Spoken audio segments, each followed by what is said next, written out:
show you what it's like.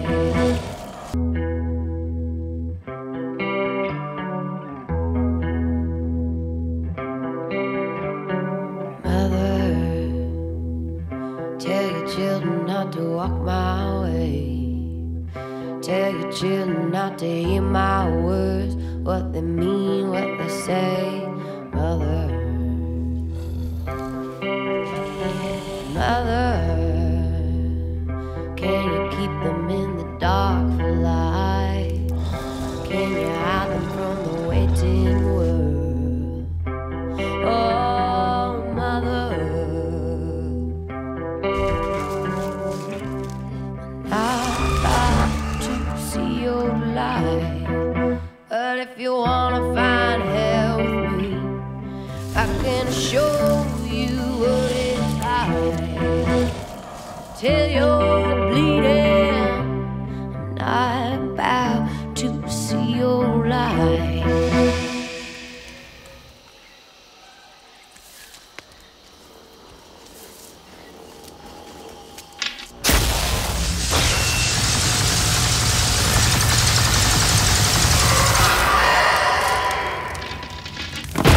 But if you wanna find hell with me, I'm gonna show you what it's like.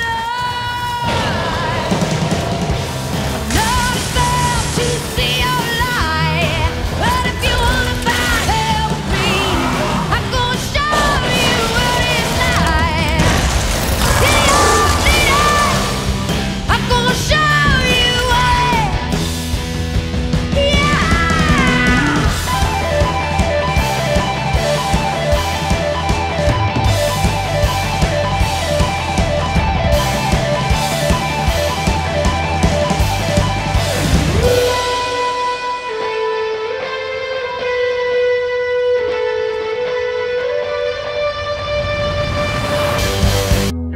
Hello friends and welcome to Gamereactor Live, the #1 Gamereactor live stream on the interwebs. I'm joined here by Rasmus. I'm back, Rasmus is back, and it's a very exciting day, I think. Oh yeah. Because we get to talk about Evolve. What we did a couple weeks ago. We were in London, multiple Gamereactor people there. So we're gonna have everybody join us in a little bit. I hope you enjoyed the trailer that, of course, has just been put on the internet very shortly. 2 hours ago. Yeah. So if you haven't watched it, you did have the time now, or you can go to watch it after the stream. But we're gonna try to spend probably the whole stream today just talking about Evolve, because it was a lot of fun. What we also did, you were there, Christian Gatza was there, our 18. German editor-in-chief, and Gillen, our UK editor-in-chief, were there. So they're going to join us in a little Google Hangout. But before we get those guys in, we're going to run an interview that I filmed with Gillen. Is there anything you want to say before we take a look at the interview? Yeah. I haven't seen it, so you haven't? I don't know what's going to be in it. Who did you talk to? I actually don't remember who it was. But they were. I think they were pretty open. We got the chance to play the game the different ways you could play it, and they were very happy to talk a lot and show a lot. If you think about how early the game is, and it looked very great. Well, I mean, they've been working on it for 3 years, so I'm pretty sure they're. But often, I think the first reveal of a game. Totally. Yeah, this was a very atypical press reveal, because normally when we go to these sorts of events, somebody will like show a demo, and then they'll talk at length about concepts and what it's going to be and blah blah blah. Yeah. Here they did like a 10-minute presentation, showed some video, talked about what they made, and then right into hands-on gameplay. Let's go play for hours. I got to play for like a little over 2 hours. Yeah. Try every single class and try to beat the monster and all that. So that's not usually the way things are done, and that shows a confidence in the game, I think. Yeah. That's very reassuring. And it makes sense they have that confidence. Yeah, it makes sense they have that confidence because it's really, really good. But we'll get more into that. We have a lot of things to talk about, and we actually have a little prize that Rasmus brought home. Oh yeah. But let's save that for afterwards. First, let's run the interview that I filmed with Gillen and enjoy that. And then it's about 15 minutes. Then we'll be back with Gillen and Gatza and us two here in the studio, and we'll we'll talk all about the brand new game Evolve that's coming out this fall. So enjoy the interview.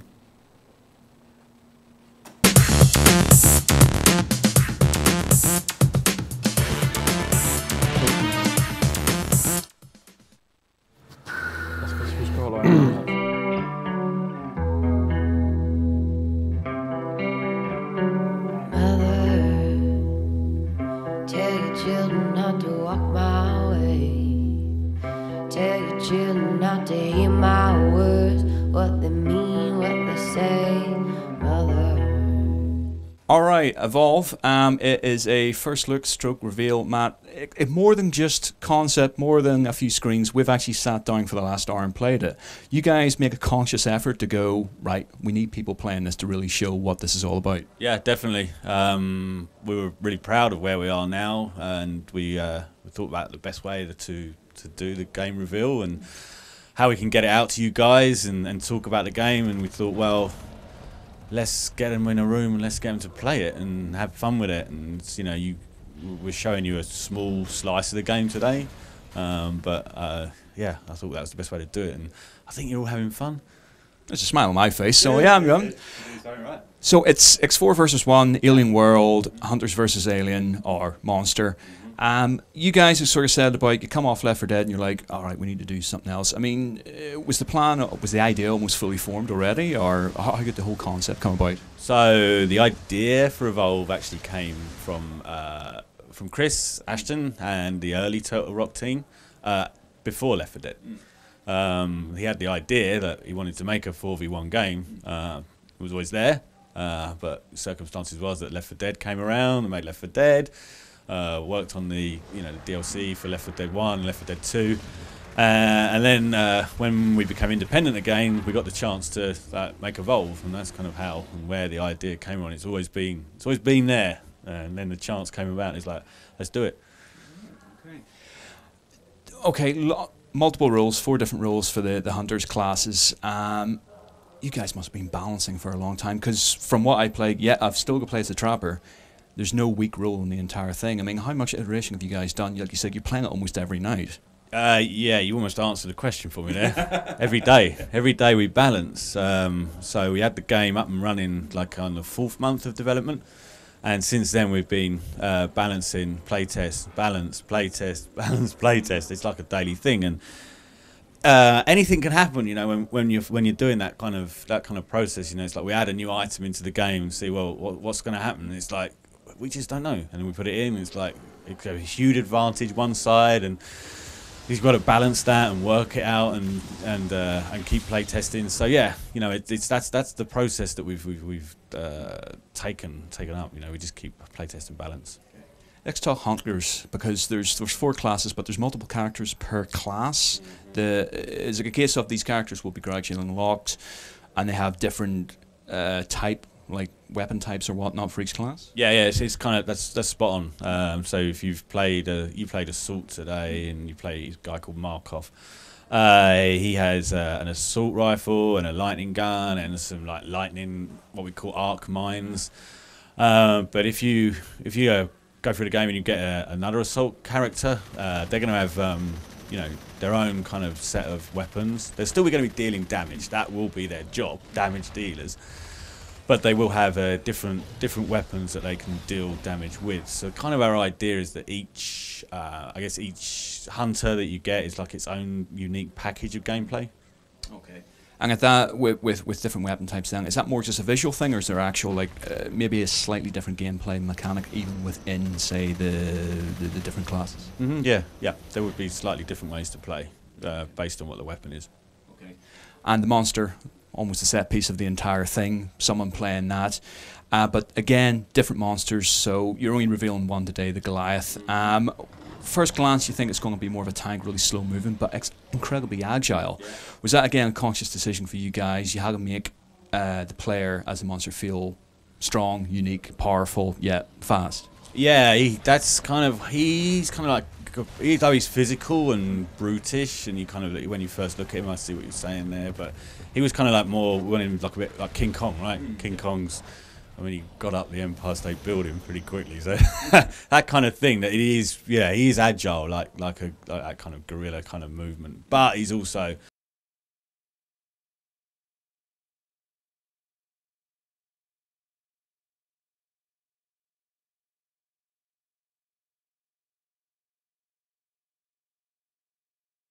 move around the world.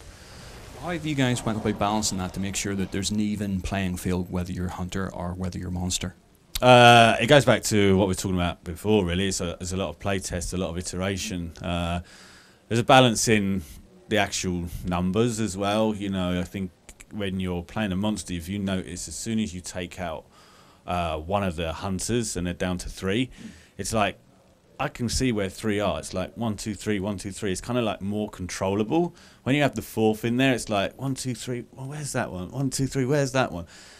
On the flip side, if you put in a 5th hunter, it's just too much. The monster's just going to struggle to play with that many hunters. So we kind of found that 4 was our sweet spot, like because 4v1 was like where we ended up, just because it's controllable from the monster side, but there's still that slight edge from the hunter's side.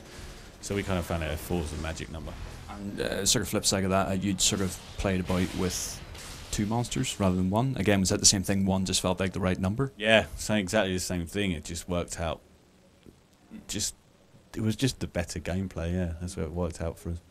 Okay, we're playing 1 level today, but can you touch upon at all what other levels we may see are in terms of the size, the scale? Are they all going to be those massive sprawling maps? We're just really showing you the one level today, the one environment that we're talking about. But when we do launch, we are going to have more levels and more environments. But yeah, really today we're just focusing on that 1 level. Yeah. Well, let's talk character design if we can. There's a lot of beard action going on with the hunters. I would just say the hunters now, not the actual monster itself. I mean, it's very unique, and I mean, I guess trying to create a very unique style to both monster and both those sort of characters must be very hard. I mean, what sort of ideas, what sort of inspirations do you guys get to create this sort of sci-fi world? Actually, well, yeah, that's a good. See, inspiration comes from, I guess, like the Old West, where people were told, if you head out here, this is going to be a better place. You're going to have a better life for you and your family, and that's kind of how we've based the planet. The idea of the planet is that we've gone, come out here. It's going to be fantastic. This outer reach of space that we've only just managed to get to. And of course, when they get there, it's not the case. You know, it's full of like dangerous wildlife, and there's nothing there to build with. So they've had to use their own. The things I guess they've arrived in, the ships to make shelter, to make homes and what have you. And as an example, one of the characters that you play today, the support guy, Hank, he's kind of, his damage dealing weapon is what we're calling like a laser cutter. But that actually, it's actually like a repurposed mining tool. Like it was actually designed to like cut through rock, but he's had to make it into a weapon. So that's kind of where the idea for the characters and the inspiration came from. It's kind of like going back to those kind of Old West inspiration. So the sort of storyline, for want of a better term, would be each level's there's a monster's dropped down or appeared, and you guys have been sent in to kill it. We're not talking so much about the story right now. It's kind of I mean they're there to do a job, right? And their job is to take down and kill a monster. So. Now, we were sort of talking just before we actually get hands-on with it, and the idea is that it's either hunter kills monster, monster kills hunters. Monster works to those objectives, which is evolve itself and then try and take the generators. But there's also a 20-minute time limit. Just, you guys said you sort of trialed it out, and 20 minutes seemed about the right time. Again, was that sort of player feedback from it, that at that point it gets a bit sort of like, okay, we need to sort of bring an end game about? Yeah, that's kind of why we have that, but we very, very rarely see it. I don't know if you saw it today, so you haven't seen it in one of your sessions, and any of the other sessions that we've been doing these last couple of days, I actually haven't seen it come up. The rounds kind of just tend to gravitate towards like 10 to 15 minute kind of play experiences, and they're intense times, as both sides, like you're hunting, and when you're fighting, you're doing a boss battle, and then sometimes you've got to get away as a monster, and that's intense. So, you know, those kind of like, that kind of round time works out well, 10 to 15 minutes. Now, you might say again, you're only talking about this specifically at the moment, but okay, the concept, the boss fight is actually a good sort of metaphor for what you're doing over the course of that round. That's the core experience there, but is there more built in? I mean, how you elaborate on those particular gameplay elements so it keeps things interesting for the player over the course of weeks, months, etc.? Yeah, sure. I mean, we've got, again, you know, we're showing you a little bit today. We do have more modes. Yeah. There are going to be more modes when we ship. You know, more monsters, more hunters, more maps and environments. So there's lots more coming. But, you know, like, the core of the game is 4v1, man v monster. You're having a really good experience of what the Evolve core is today. PC, PS4, Xbox One. Was that always the focus? You dabbled in the idea of maybe doing current gen stuff, or whatever we're calling 360 and PS3 these days? Yeah. Well, we started out on the game on PC, and we had the plan to do current gen then, but we next gen or Xbox One and PS4 was coming online fast. So we started to look at those platforms and what they could do for us and what they could help us realise. How could they realise our goal of Evolve? And there's a couple of key things there. I think one, when you play the game, you'll notice there's kind of a lot of foliage, a lot of assets go into making that jungle.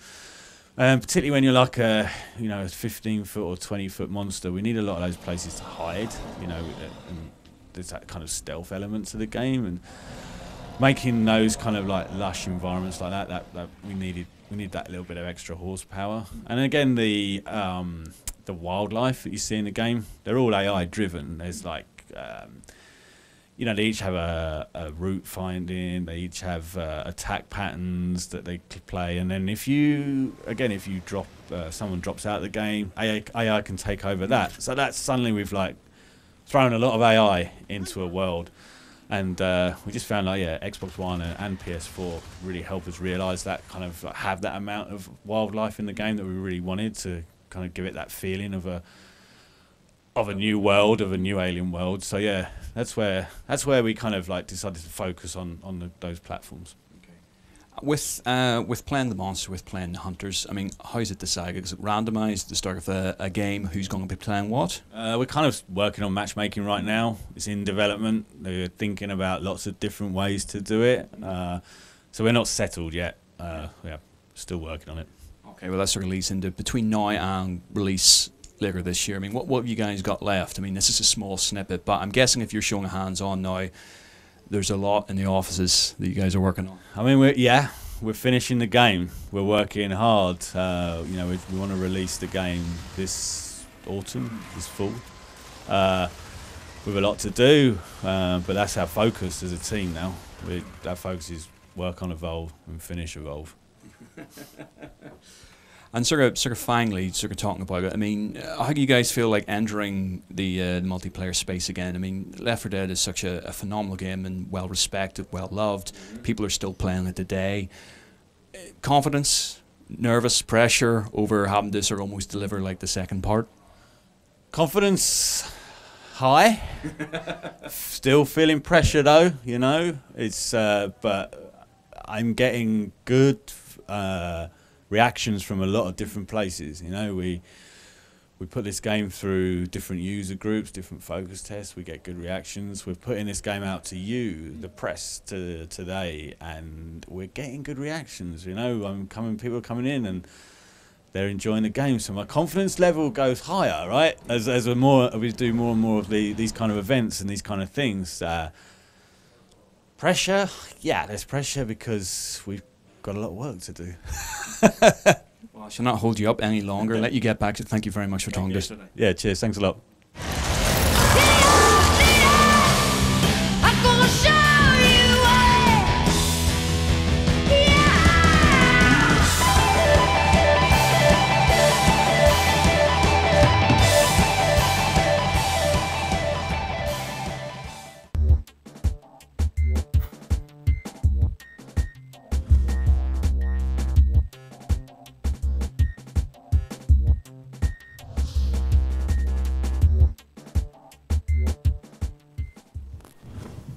Hello, friends. Welcome back. Hope you enjoyed the interview. And I'm so sad you didn't get to enjoy all the...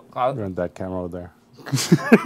I'm just talking to the TV because I like that. But I'm sad to say you missed all the running that Rasmus just did. Very impressive.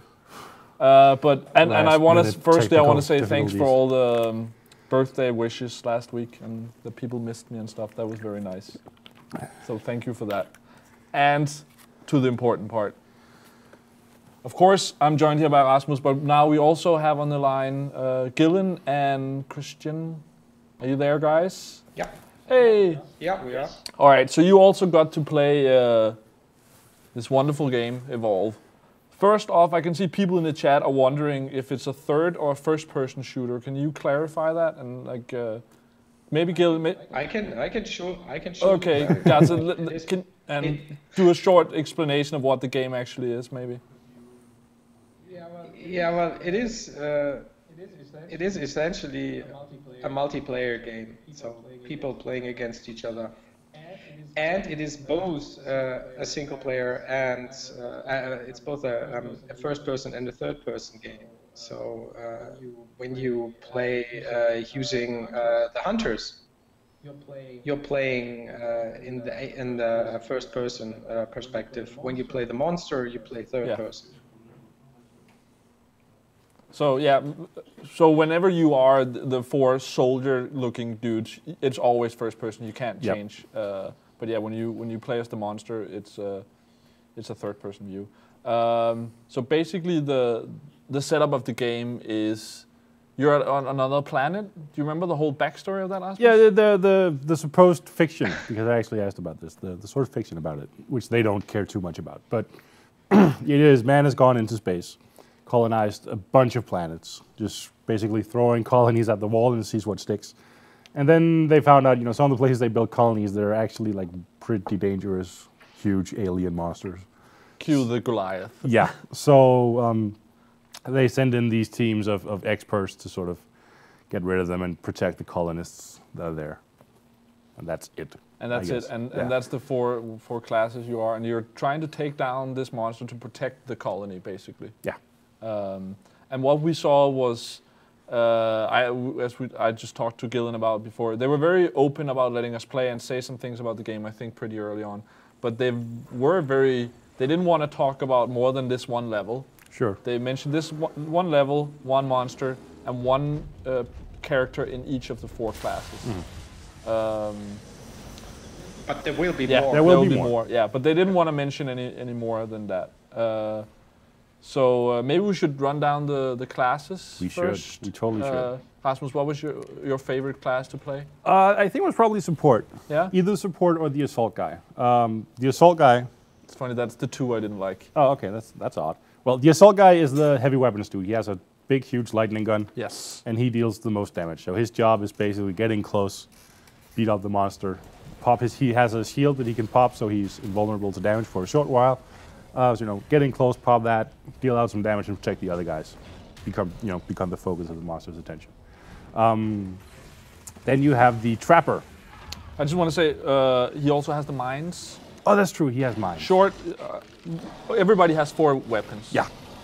The assault has a lightning gun for short range, assault rifle for longer distance, mines for obvious purposes, and then the shield. Yeah. Yeah. And then you mentioned the trapper. The trapper's job is. Let's say Markov is the assault guy they showed, and trapper, the one we have now, is called Griffin. Yeah, I didn't pay too much attention to it. But the thing was that Skatza said we'll have multiple characters in each of the classes. The trapper is the guy responsible for finding the monster. Yeah. Which means whenever he can, he should drop these sound sensors. Yeah. So if the that's monster, the poles you see in some of the B-roll. If the monster runs by one of those, it'll light up on his HUD. But the monster can actually destroy these, and then the next time he runs by, you won't know. Yeah.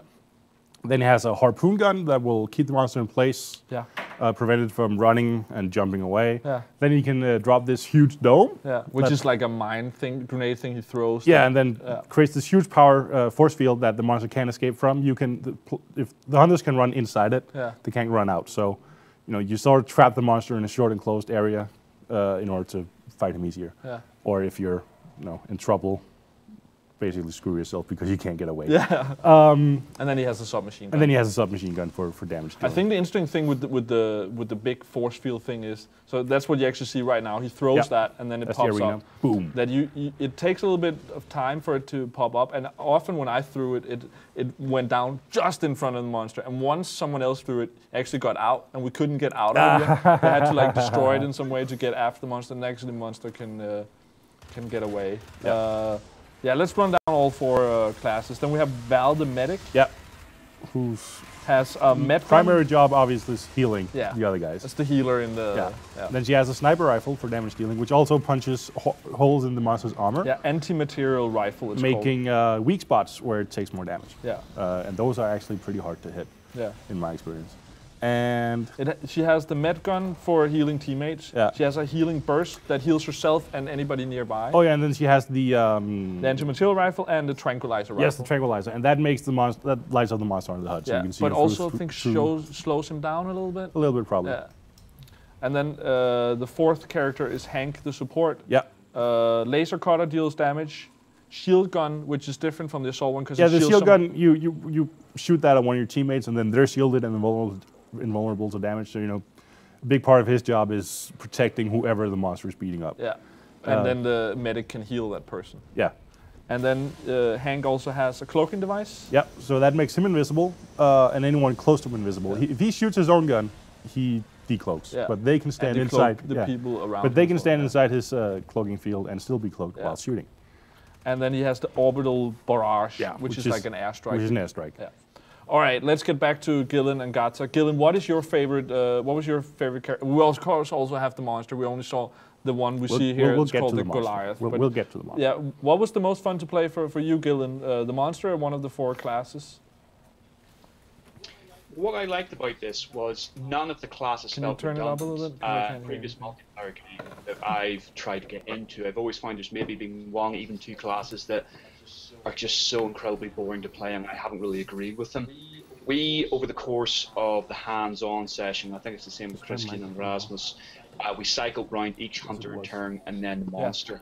I'll talk about the monster in a second, but what I thought was very interesting was the assault for me was the most boring, because it was the most generic almost. Essentially, you just had to lay down a lot of firepower as this thing was chasing after you, which was fun in a way, but when you're playing someone like the Trapper, you feel completely different from your standard traditional sort of like first-person shooter, because there's a lot more tactics being in play. Like you guys were saying there, the idea is putting down the sound sensors and dropping down. There's a limited amount. I can't remember the ballpark figure. I think it's around about 10 or so. Think you're right. Because each of the stages are absolutely huge. There's a lot of places to go. So you have to really figure out where the best positions are for these sensors, so you can pick up the monster's movements even though it's not in front of you. It's the same with, you can pick up like bird flocks. If birds are disturbed, that will flag up on your HUD and you'll know the general direction the monsters went into. But with the Trapper, the ability to drop that field, that sort of bubble around the area, and like you said, because there's a time element to it, it's maybe about 5 seconds or so before it drops properly. You have to make sure you're dropping it at the exact point that the monster's probably kicking the crap out of the assault class. Yeah. And there's something just so... It may be a Jaws thing or something like that, but the idea of harpooning this thing, because when you shoot it, you harpoon it, you have to hold RT and you hold it in place, and it very quickly works out where you are. So you have this point where you're back wheeling as this thing's just lumbering towards you to slap you out of the way. And just the tactics for the Trapper, I thought, were incredibly interesting. I mean, it's the same with the medic as well. Again, a medic on any team sounds like the boring job. You've got, the shortest straw, really. But the healing and the sniper rifle is a good combination to make her a very great long-range character that's really interesting to play. But then we've got the monster, and this was my biggest doubt. I was worried about how the monster would control, how he would feel, whether it be really awkward, feel like a tank, and there'd be no sense of momentum to him. I always imagined it like the Rancor from Return of the Jedi, but whilst there will be other monsters in play, and we'll see those over the next few months, I thought Goliath handled fantastically well. Really fast, 4 abilities, you pick 2 to begin with, and then you gradually evolve by eating wildlife over the course of the match. And every time you evolve, so you eat wildlife, you eat enough to fill a bar. At that point, find a quiet spot to sit down and basically form this big sack around you as you evolve. And about 5-10 seconds later, you're out of that sack and you've got the choice of another ability, and then another one at the next evolve point. And the Turtle Rock were recommending the abilities that allowed you to get some distance between you and the hunters. So that was like the charge attack and the leap attack. Oh, they didn't recommend anything for me. They didn't? No. Oh, you didn't get any help? No. Oh man, Well, maybe they just thought you were that well, good. I obviously You always weren't, because brag about I how was good you are. died like instant. But I also, I think when we played, there was only once where I discovered a bug, and that was actually when I was the monster. The feeding thing, where you eat the animals, didn't work for me in the beginning. So I just got destroyed like right away. Where actually, Gillen, you should be proud, because you actually, I think you were the first and maybe the only one of us that actually managed to win as the monster. Oh really? Yeah. I won both my rounds as monster. I tell you that, it's whether you're defeating the monster or whether you're the monster defeating the hunters, the satisfaction from downing the other side is phenomenal. That particular match when I was playing as the monster, I had clocked. The idea is that you can, obviously the medic can heal, resurrect characters, but the idea is to try and split the hunters up and get them far away from each other, that their support abilities don't really balance out. So I think I clocked the assault, killed them outright, turned round and across the arena. So that bubble had been dropped down. So I had a finite time to get out of there, try and kill my way around. The three other hunters sort of converged in one spot. Beautiful. Just lifted a boulder, which is one of the monster's abilities, and just, and it was perfectly aimed. Knocked them all out like that. And it's just, I think I hurt the guy's ear beside me because I screamed. I roared with satisfaction. You just saw the guy, the dev, just going. Yeah. But I don't know about you guys, but I thought it was very well balanced as well, between either hunter and monster. They didn't feel like any side had the upper hand at all until our last match. When the dev then it didn't feel balanced at all. We did a couple of rounds with, I think his name was Shaq, the dev who had been coaching the monster players, and then just to show off, he did a couple of rounds where he didn't bother with eating any of the animals so he could mutate. Yeah. He just stayed on mutation level 1. It means he has 2 powers, or like 1 power and his basic attack, and destroyed us completely, twice in like minutes. That's what he did with us as well. Like one where he just evolved to level. You start at level 1, as Gillen says, with 2 powers. Then you level up to level 2, get 1 more. Level 3, you get the final one. And he did once. He got us with just level 1, just destroyed us instantly. And the other one, there was one where he just leveled up so fast. I was like, how is that possible? I just want to clarify something that people are talking about in the chat. There's no AI. No AI. Well, there's these other animals, but the monster and the players. For like soldiers versus a monster. Yeah. And all 5 of these are controlled by real people. Then you can. In this world that you're walking around in, there's other animals that are AI controlled, but they don't really have a lot of. That's not the main game. No, but they're. But they can factor into it. Yeah, for sure. They are. But it's not like with if you imagine this being another first-person shooter. There's no soldiers or anything like that you fight against that are AI controlled. No. So people being worried about AI for that, or playing as the team and having the medic be an AI, that's not going to be a problem. No. But yeah, one of you were talking about the AI with, I'm assuming, the other monsters that you can meet. Yeah, there's wildlife out there that the monsters, which like Goliath has to kill and eat, and they can be killed with just like 1 swipe. So you have a basic melee attack which can kill those animals in like 1-2 hits. But there's like an escalation. There's a pyramid system of the monsters, or sorry, the creatures on the level of the wildlife. So there is 1, maybe 2 creatures that are fearsome enough that can take on Goliath. But you try and avoid them, but you can also use them strategically, which I did with Goliath, where if you've got the hunters close on your tail, you purposely run, because these creatures will stay in the sort of same area. So there's one like almost like alligator hybrid that stays in the swamp. Run right past that, give it a nudge to set it off, and then by the time the hunters catch up with you, they've got to tackle this very pissed off alligator while you make your escape. So there is an element there, but yeah, there's not AI to a certain extent, but I think it does play a certain aspects of the strategy. I had one game both as a sides. monster where I was still on level 1. I think I was running away. I had a little confrontation with the hunter team and beat them up a little, and then made my escape and came across the river. I was like, oh yeah, that's around here where the alligator is. I'll go that way. So I leapt across that. They all followed me, and the alligator ate 2 of them and killed them. So Yeah, I had the exact same thing going on, and also the animals or the wildlife, which is considered to be the 6th player by the developer. That's what they said to me. They can really change the game, because once you eat a monster, there is sort of special monsters that give you extra abilities, like more power, more stamina. or but you could also, there was also one monster you stamina. could kill as the 4 soldiers that could give you some power or something. Yeah, well, they're called elite monsters, and they're marked with a little icon on the HUD. And if you kill those, you get a power up that's usable, no matter what side you're on. So that's really helpful. Yeah, And then there's also the both plants. can. I got eaten or like attacked by a plant at one point at least, where I was like, whoa, backing away from the Goliath, and then I backed into some like plant that was starting eating me. So there's definitely other stuff as well. Yeah, and these plants are really nasty. I got eaten by one too, and you stay in there until somebody else actually kind of shoots you out of it. So you definitely need to stay as a group and work together. When that does not happen, you're really quickly killed by the plant. Yeah.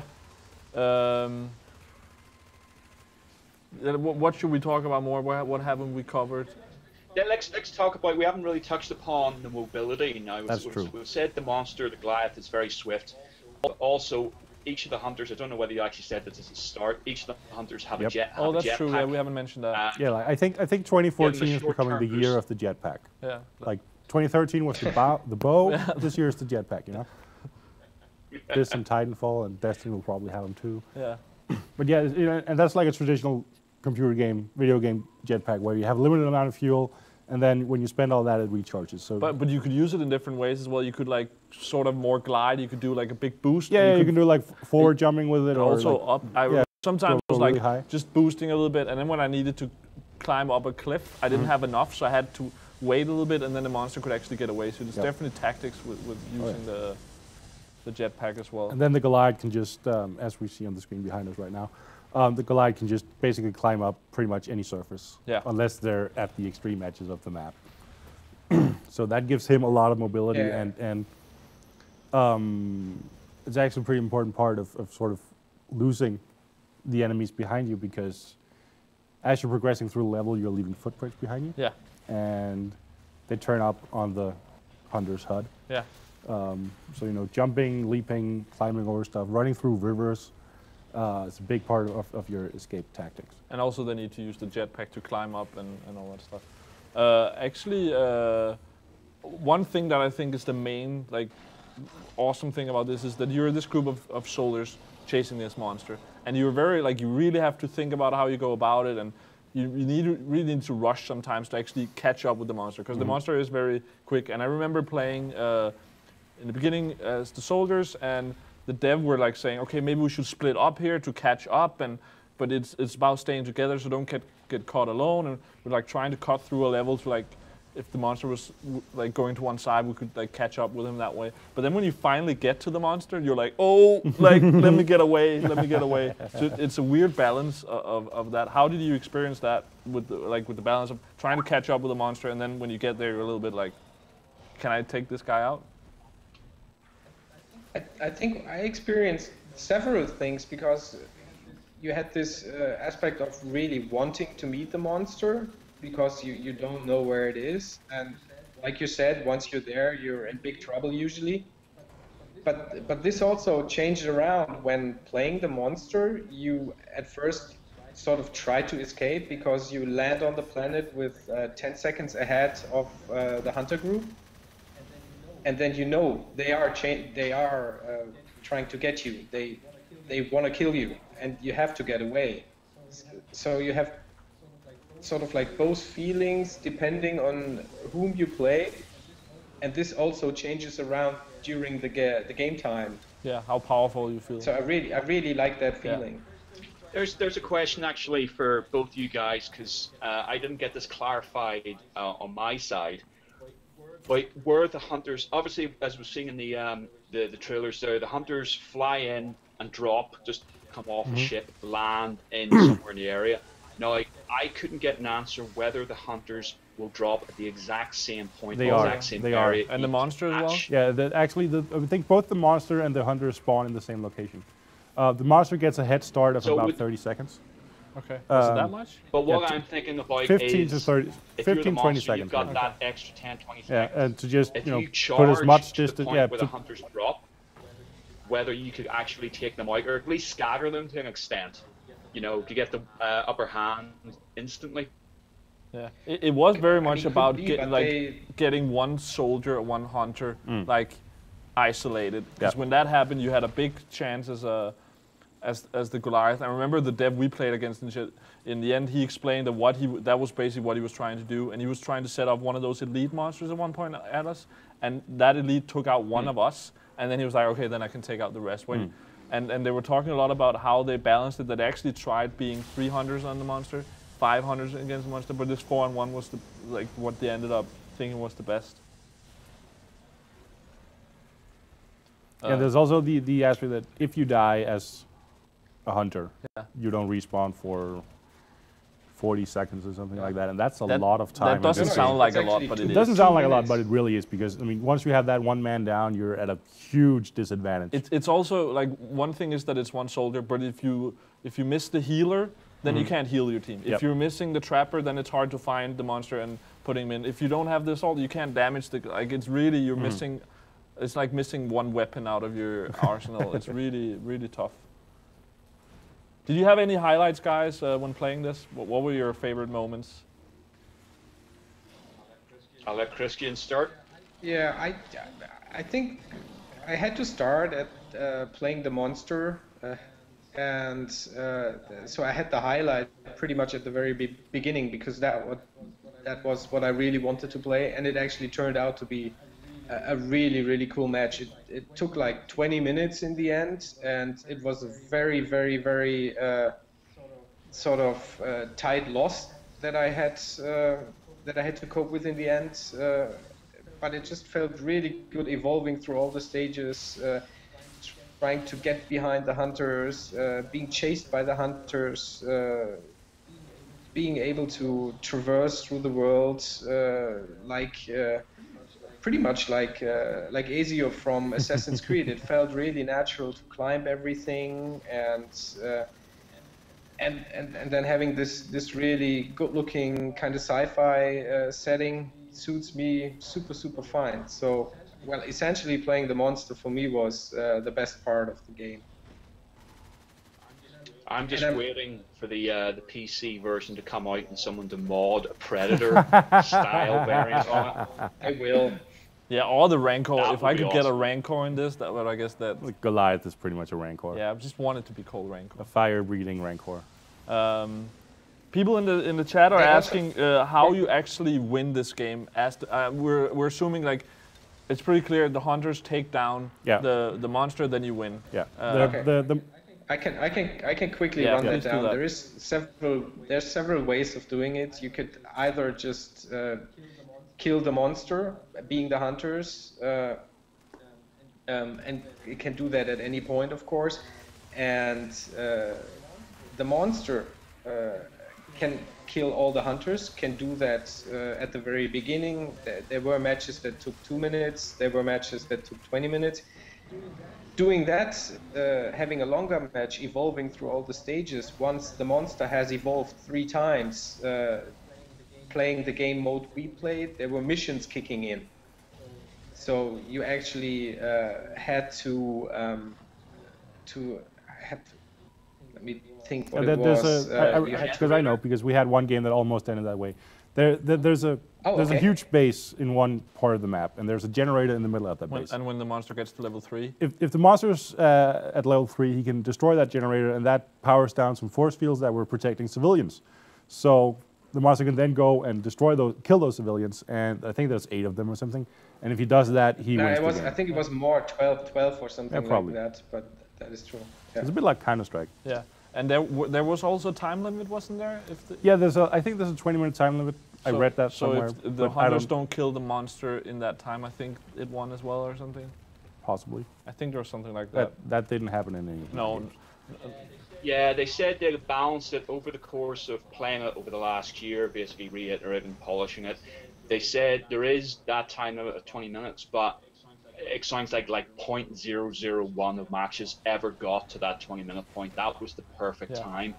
And I actually don't know whether did they say to you guys about whether there was an end game in place then if you hit that 20-minute mark, or was there just a complete cut and that was it when it was decided? They never said anything to us. Anything about that either. No, I'm assuming there's something because I remember one point they talked about getting picked up by the ship at the end or something. That I'm assuming there's something like that the hunters give up and fly away or something. But they didn't say anything about that. Because that would make more sense in the context of the story and context of the game mode. I mean, Titanfall does something similar with the losing side then has to escape, don't they? They have to get to their dropship, get away. So maybe there is something like that, which that would do fine. It'll change things up. By 20 minutes time, neither side has succeeded. You need something to stop, perhaps an element of boredom sort of kicking in. And I mean, we never got to see it when we played, at least, and I didn't hear anybody actually getting to that time limit. So it's not going to be a big problem. But it would be cool if there's some sort of, as you say, end game to that whole situation. Because if you're just in a situation where no one can beat each other, it's going to be tough. I think when we played Gillen, that it's really, I experienced it in the way that the monster was way easier at level 1, obviously, but as the hunter, you don't really level up in the same way. That it was way harder at the end. How did you experience that as being the monster as well? Oh, I mean, as the further the game progresses, the bigger advantage the monster has. He becomes extremely powerful towards the end. So as a hunter, you want to get as quick a kill as you can. Yeah. But I think a lot of the games that I played as hunters, we did get to the stage 3 of the Monster Evolve and still managed to squeeze out a win. So it's not impossible, but obviously the more powerful the monster becomes, the tougher he is. Yeah. Also just due to the fact that he gets more options, you know, like throwing the rocks in the fire. And for when we played, it gets used to playing. I think that was a big thing. The first couple of people who played the monster when we played got killed pretty fast, level 1 and level 2, and then the later you got, generally people did better as you learn to control the monster. And it's funny that it seems like it didn't need that much time to learn how to play the hunters, maybe because you had to. Well, I mean, my first game as the support class, I couldn't remember what half the buttons did, so I was messing up pretty regularly there. But it is pretty easy to pick up and play. It only takes you a couple of rounds or two to really realize what's going on. Yeah, but it's going to be interesting to see how the game evolves in that way, that people get better at playing the roles and they found out ways to really use the different classes, because you do have a lot of different abilities, and now we only have seen one person in each of the 4 classes. If you can, I'm the guy with the bow now all of a sudden, or they have very different weapons. Yeah, I did ask about that. I got a little info on it. Basically, the different characters in the same class will play more similarly to each other, but they're for the assault class, the guy might have a rocket launcher instead of a lightning gun. So it's like small differences like that. Whereas I think on the monster side, the differences might be a bit bigger than that. Like different monsters might. They will be a lot bigger on the monster side. That's because they told me a little about it, even though they were pretty tight about what they wanted to say. But they said they want to integrate monsters having play styles ranging from stealth up to really aggro style. I mean, the game we played was pretty much Aliens or Alien versus Predator style, with the Goliath being the way he was. But there will be monsters that we won't even see for a very long time because they're invisible. They won't be as powerful as the Goliaths, but this will I think, completely changed the way the game plays. It's just pure speculation because we haven't seen it. But when we played it, this monster, even though it's very aggressive and big and strong, it could also hide. Like, I remember when I was the monster once, I don't think I ended up killing Gillen, but I ended up giving him quite a bit of a big shock, I think, one time. Yeah, you scared me shitless. Thanks for that, yeah. Where I managed to, like, run, I think it was the crocodile cave thing, where you run in and crawl up, and then I ran back around and crawled through it again, and then the hunters were like looking at the top, were like, where did he go? And then I just popped up there and managed to get a hold of Gillen. So I think even though you're a big, powerful monster like this one, there's still very different ways of playing that monster. Oh yeah, definitely. Yeah, I mean you can pretty much sneak as being the Goliath by pushing on the analog stick. It'll make the monster go really slow and not leaving any footprints anymore. Ooh, so making it making it really hard for the hunters to find him. Obviously slowing the Goliath down big time.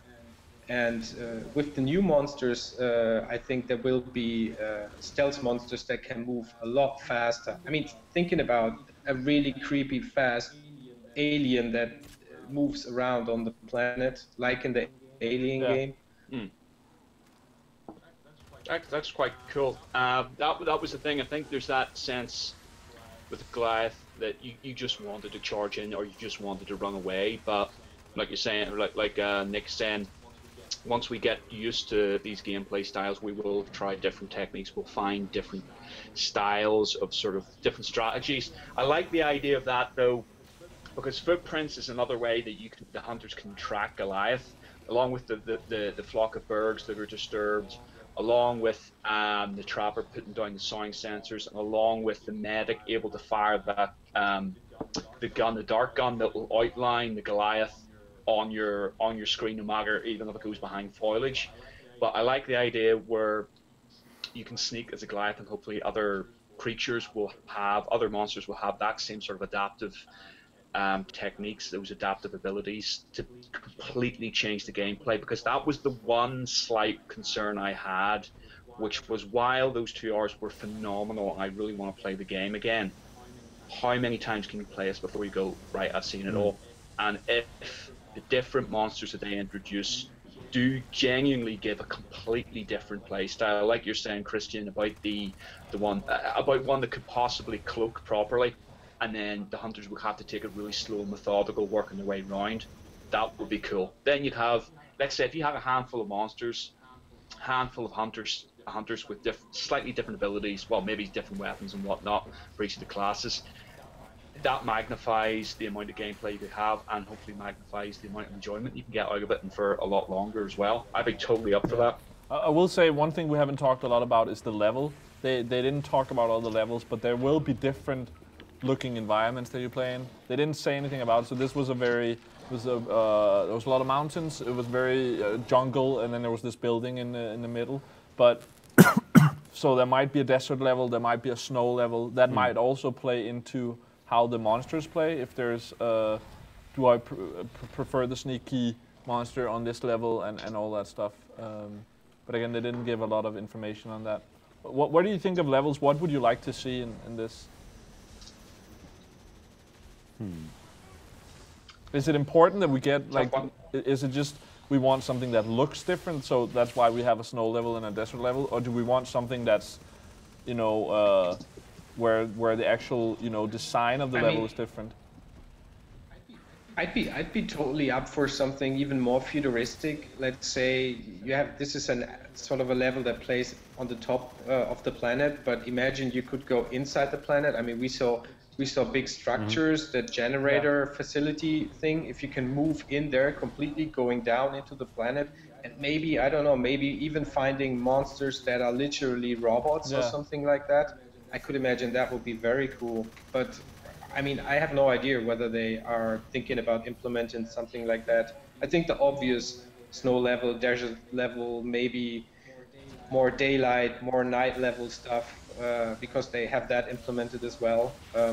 That's true. That will happen. But as you said, also, inside or I think underground is actually a thing that could be very different, because this level you were very much outside in the jungle, and maybe a more stealthy monster would be good if it's in caves or in buildings.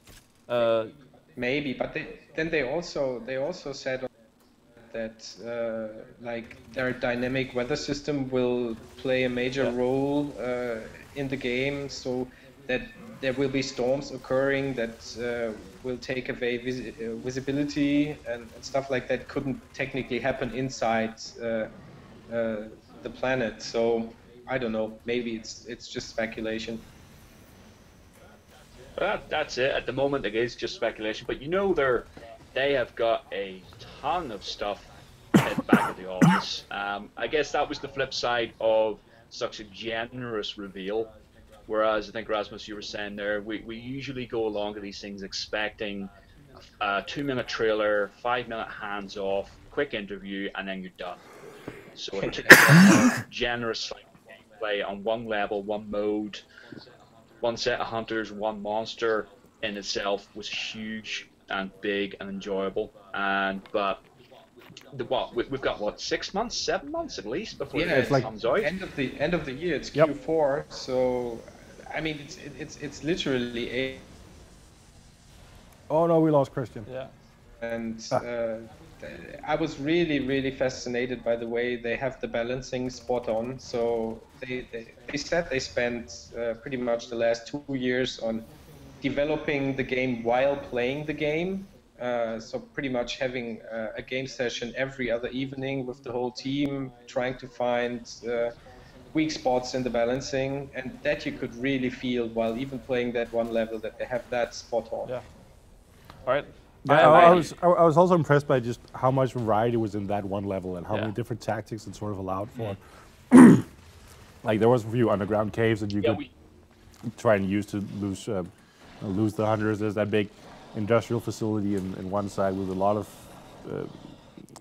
verticality in it, and you know just the amount of options you have, directions it was you very can go. like one plain level even, and there was parts where it was very like steep drops and climb. It looks very simple, that level, but it's actually very diverse. It was pretty complex, pretty diverse. One thing I want to ask you about, because that's like my main concern with this game, is with the jobs we have and go to these sort of events and playing games like this, it's a very different environment than when actually you play the game as a normal person when the game is out. We go to this event, we sit down with other people that has to write up about it or talk about it in a video. Everybody's interested in working together. We don't know each other, but so there isn't that as good communication maybe as there would be with your best friends. But do you think this will it work with playing with strangers? Will people communicate enough? Will we be able to get 4 friends, 5 people together, find 4 friends who wants to play? How do you think this will work when the game comes out? Will it play as well as it did here, where we have devs coaching us as well? Can I start? Because I need to hop anyway. Please do that. Cool.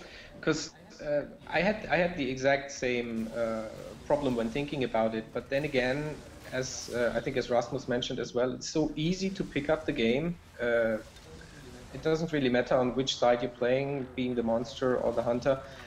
That it's not a big problem for playing it with strangers, because the very basic tactics they will understand within 5 minutes. So when they buy the game and they want to play it at least for an hour, after that hour they will pretty much have an idea about what they have to do, even though they don't know you in person.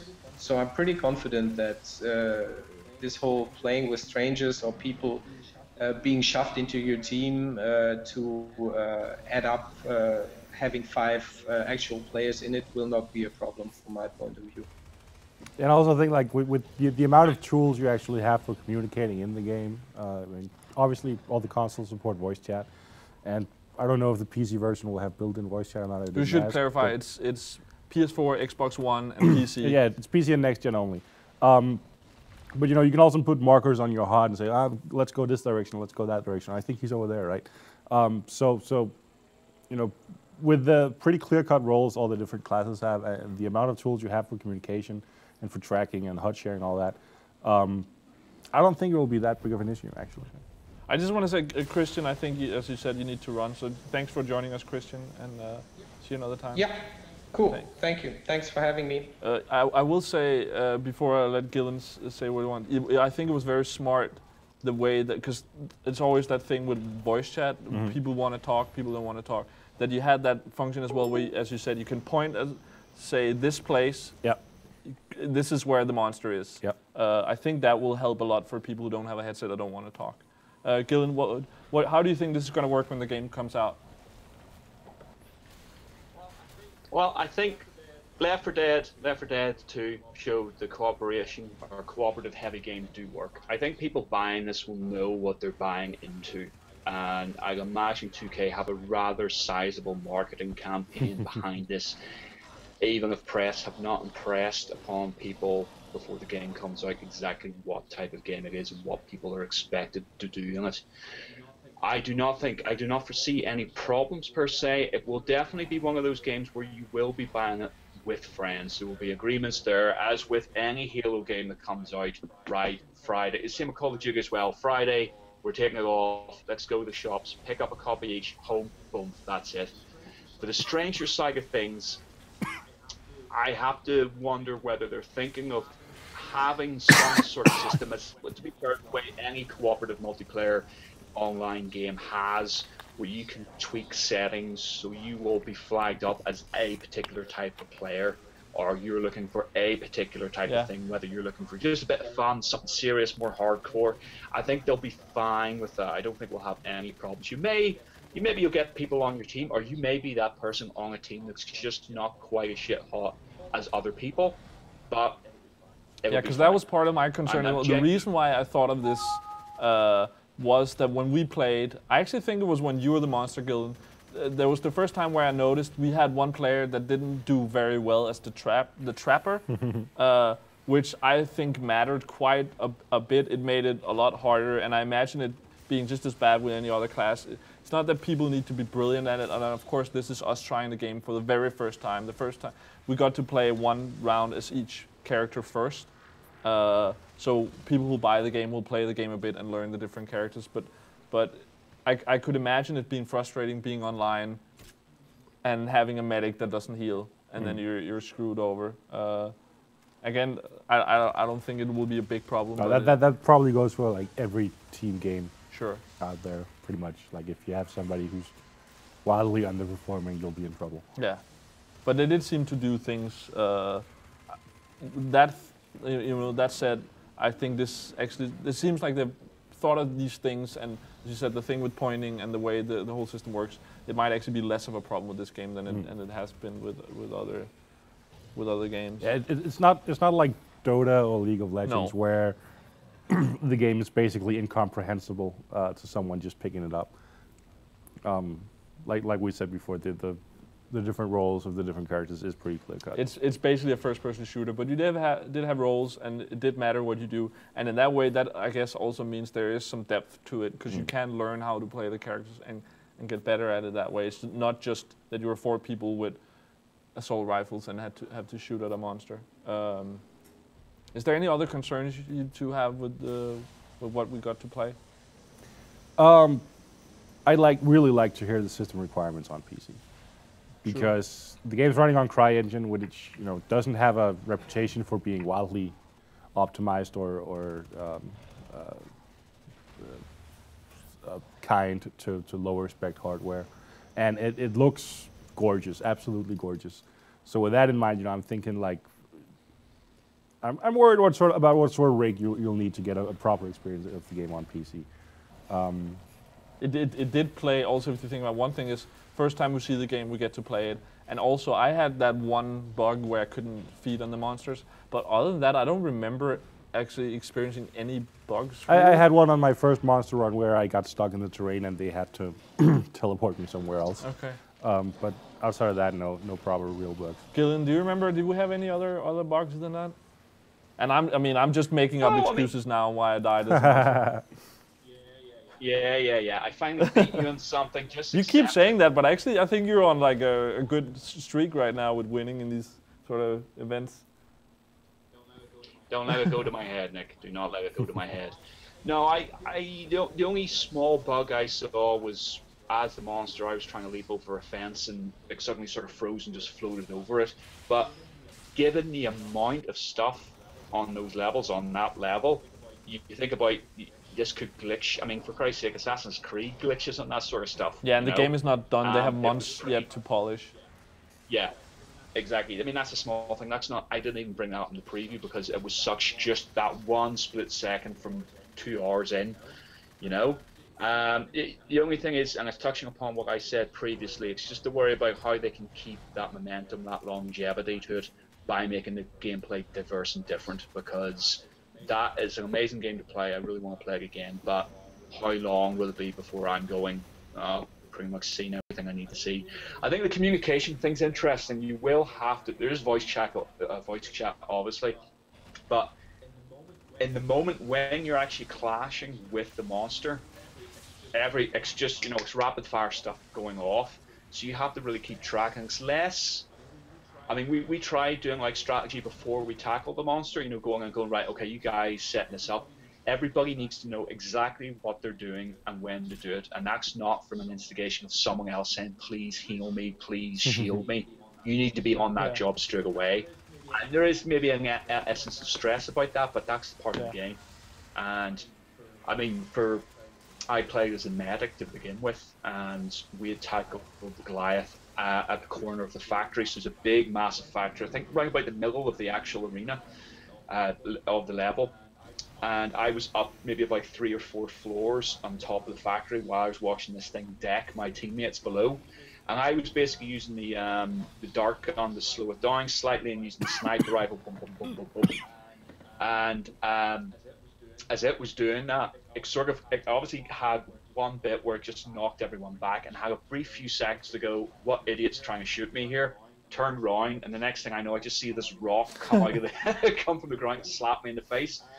There's the small thing with the dart gun, and again, it's niggling little issues that 6 months, 7 months from launch we shouldn't even be talking about, because you know they'll fix it.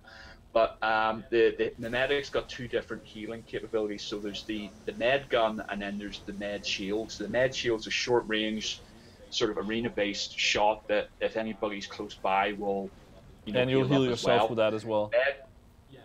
Yeah, and you heal yourself as well. The med gun, you gotta aim, fire it. Now it's got a sort of snap to it. True, so you don't have to directly aim at someone. Whoever's closest to where you're aiming, the heal will sort of spin around to them and start healing them. The problem is, if anybody runs between the 2 of you or runs nearby, the med gun sort of gets a little bit confused and snaps off to them instead, which can be a little bit that. sort of life and death. If you're trying to heal someone that's on the verge of dropping down, and some fully healed assault just runs by and happens to be dragging the monster behind them. You know? But actually, you saying that, I remember I brought that up to the devs, and they were actually saying they were aware of this. So this sounds like something that they will sort out a way of fixing. And the thing we say with games like Assassin's Creed, thinking about it, is this game is actually less buggy than a lot of games are at launch. You know, this is without day 1 patch and all that. So it wasn't a problem at all, actually, with us playing it, I think. No. Like I say, we're trying to come up with problems, you know? Like, we're trying to scrape the barrel here to find things.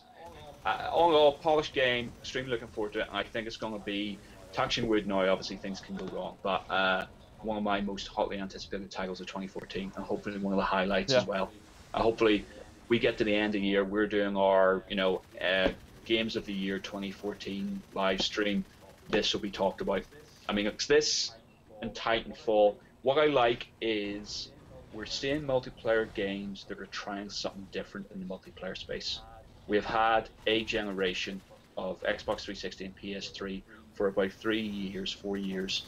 Multiplayer games, multiplayer shooters coming on the market, copying and pasting what COD are doing and trying to succeed and failing. There's already a COD game out there, it's called Call of Duty. Do something different. And that's what Turtle Rock are doing. That's what the guys at Respawn are doing with Titanfall. Where, you know what you're getting into, the foundations are there, there's a trigger, you pull it, you shoot things, but there's a lot more built on top of that. And that stuff that's being built on top is the most interesting, involving, different style of gameplay that you can get in today's market, and it's great to see developers embracing that idea. I want to bring something up that's being discussed in the chat right now after the thing I said with how it's going to play when the game actually comes out. Because people are talking about how the game plays and all that, mentioning that we have, as you said, games like League of Legends and Dota where people are very mean to each other, and people are saying in the chat, well, there's also, why would someone buy a multiplayer game if they're not interested in playing together? And you can say, well, that is still the problem in a game like League of Legends.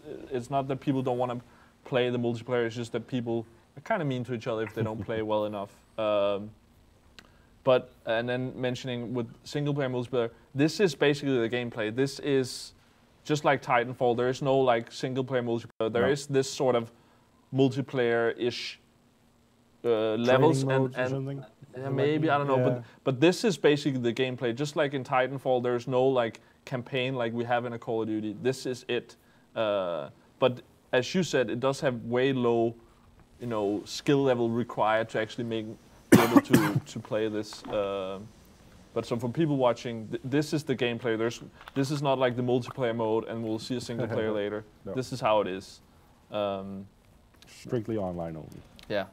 And jumping off what you said before, Gillen, I noticed how there's a couple of rounds we played where one of the journalists that we play with left, and a dev helped us on the Hunter side as well.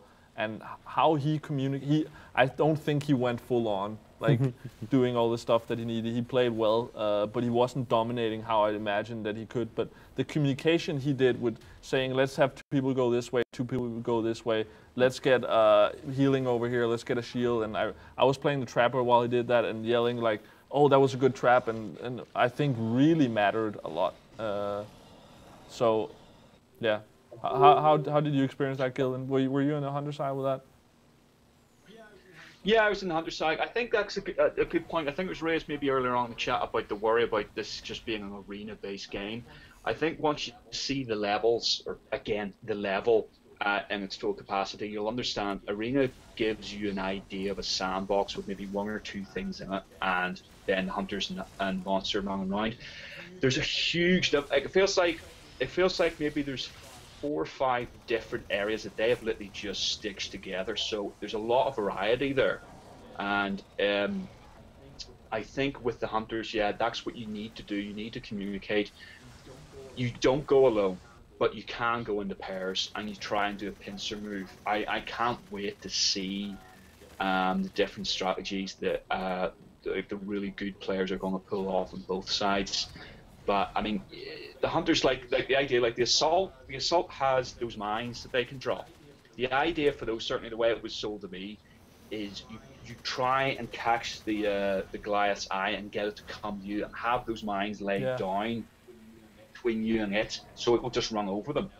It is very much about getting the Goliath where you want it to go.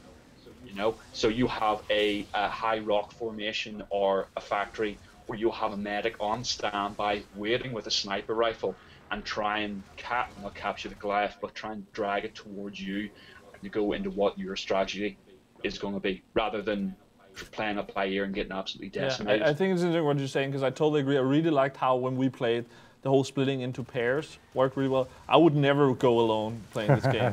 But I think even if we met the monster as only the 2 people, it was about very quickly, like, you don't want to confront the monster 2 people. It worked going in pairs, but it was just about kind of getting the monster to stop, or maybe if you got in front of it, it would move another direction. And you really want to tackle it 4 people. Rasmus, what would, for people who haven't played it, what was your like favorite strategy tactic? How would you take down the monster? What weapons do you think that people should use, and what do you think worked well? I think one to run down the different abilities the characters have?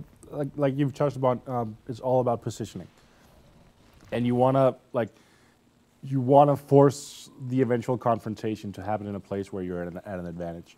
One of the really cool kills we got when I was playing as a Hunter, where I was playing the support and I was on top of a bunch of cliffs, with the fighting going on below me, and then I think the assault had laid out some mines, so he basically sort of forced the monster into a corner, or lured him into a corner.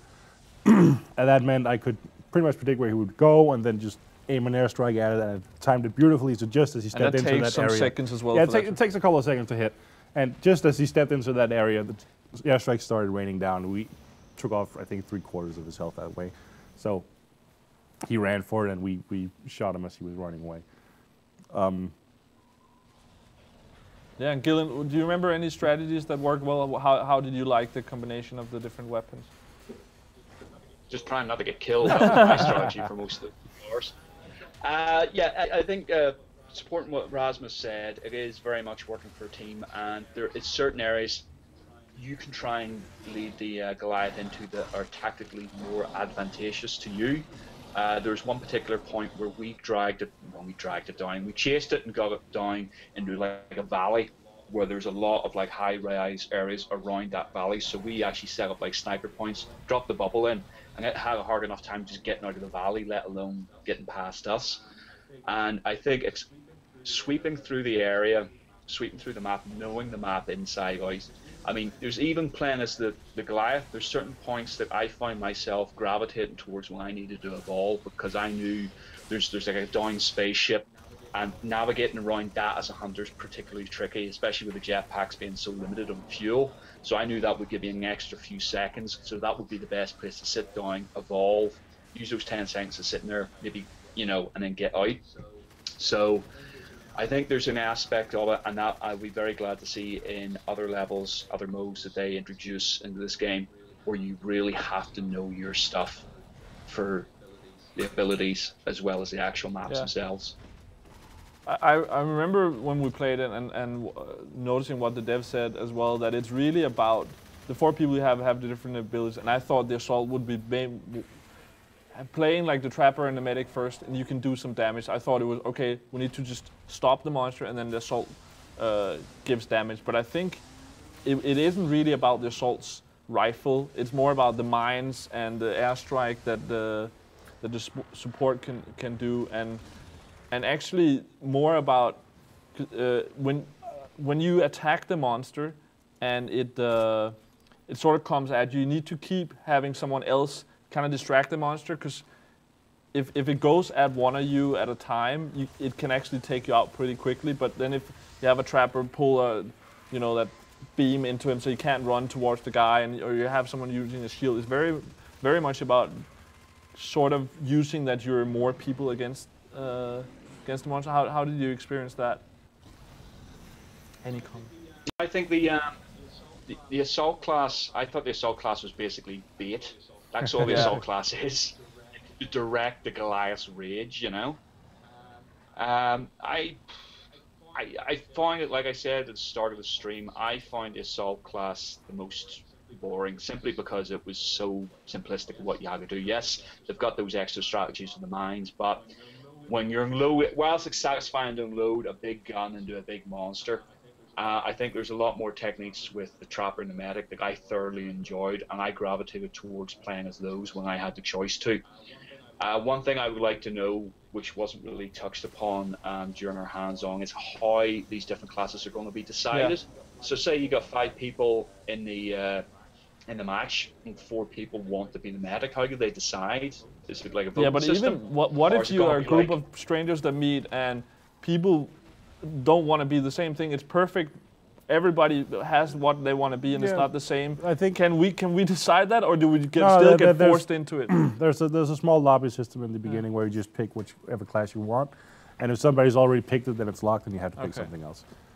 So it's just like whoever comes first. But you can't be like, I want to find a match where I'm the trapper. I don't think so, no. Okay, because that's also annoying if you end up not being first every time, and you can't. I would say I had a lot more fun playing as the trapper and the medic, and I think the support as well, but I definitely, if I could play the trapper more or the medic, I would prefer that. And then ending up in a lobby where I have to be the monster every time, because no one wants to be that. Well, I think actually you as you're queuing or whatever, you decide whether you want to play as a monster or play as hunter. Well, how does Batman Arkham Origins work it with the multiplayer with that? I think that was random. Yeah, actually. it was completely random. But then when when we played multiple rounds here in the stream, you could say, "Do I want to be Batman or not?" You could you could jump in that pool, and if you you could say, "I want to be not Batman." Yeah, I don't want to be Batman. But that was about and then all the people who wanted to be Batman, you had a random choice there. I talked with Phil Rod, one of the co-founders and studio directors, or like the art director on the game. I talked with him about it after playing the demo, and he said that they had sort of designed the game to enable players who want to play together as a team, to let them play together, and players who want to play solo as a monster to play solo just as the monster. That's a good point. So, if you don't want to play with others, you probably won't be forced. You can go monster only, I'm pretty sure. Okay, that would make a lot of sense.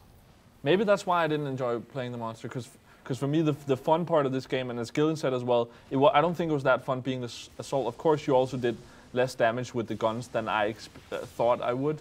But it's like, if I want to shoot people with an assault rifle, I'll play Battlefield or Call of Duty. Yeah. Where I think the fun part of this was throwing down that cube over or like area that keeps the monster in, or shooting the dart in to show my teammates where he is, or throw the thing in that I can keep the monster from running away and help my team. I mean, being that, even though there's one character being support, like all of them are kind of supporting each other, like it's very supportive and teamwork oriented characters, and that's really the fun part, where just shooting a normal gun wasn't a lot of fun in this, I think. Well, I think the assault rifle is your backup weapon that you should only be using when you're out of range. I thought I was like, I'm gonna shoot him with did no damage, and then you throw down a mine or something, and it works way better. The lightning gun is where the juice is. But I had a lot of fun with the assault, actually, like trying to lay out defensive mines, or trying to lay out mines where I thought he might be going, and then grab his attention with the lightning gun and pop the shield just as he was about to hit me, to protect the other guys. I think it is the most simplistic of the classes, but there can be a lot of finesse to how you play it, I think. Yeah. I have to say, I enjoyed enjoyed my time with the medic, because again, there's that satisfaction of working as a team and helping the team, where the trapper sort of tracked down where the monster was, and when you do that, the Goliath will hightail it because it knows it's being chased. And at that point, playing as the medic, I basically use the jetpack. So you can use the jetpack, sort of double tap to do like a dodge or dash forward. Hold it, and you'll do a longer sort of leap, about 5 seconds worth of fuel, and then you'll just drop. But playing as the medic, when that happened, when the monster took off, I immediately chased it, jumped into sort of higher areas, and shooting the dart gun so the outline would keep appearing. And the satisfaction of getting that thing when it feels like half a mile away and it's about to turn a corner, and hitting that shot and getting it, you're just that's so satisfying. That is as satisfying as dying in the monster. Yeah, I think maybe actually even more satisfying, doing it multiple times, managing to I think I remember that round where you were the medic and you did really well. It just helps the team so much that you're like, okay, we know where the monster is going. It might go like stealth and not do footprints and all that stuff, but if your medic just keeps putting darts in it and you know where it's going, it's so much easier. And the same goes for the trapper, when he shoots in that thing that holds it back. Like, it helps the team so much, and you're like, oh, the monster's getting away. You get it to hold it back, and the monster's just can't run. It has to turn around and destroy it. That's amazing. There's even that cool moments when if you do and you will lose it, you lose the track of it. And you've followed it to a point where you think you know where it's going, and you get to a dead end, you can't see it, you can't hear it, and you're literally going. You go from to oh shit, wait, is it around the corner? Is it behind me? Is it across the other side of the map? There's a nice sort of the same thing the Predator had, really. Is this thing hunting you, or are you hunting it? A question in the chat that we can, I think, easily answer.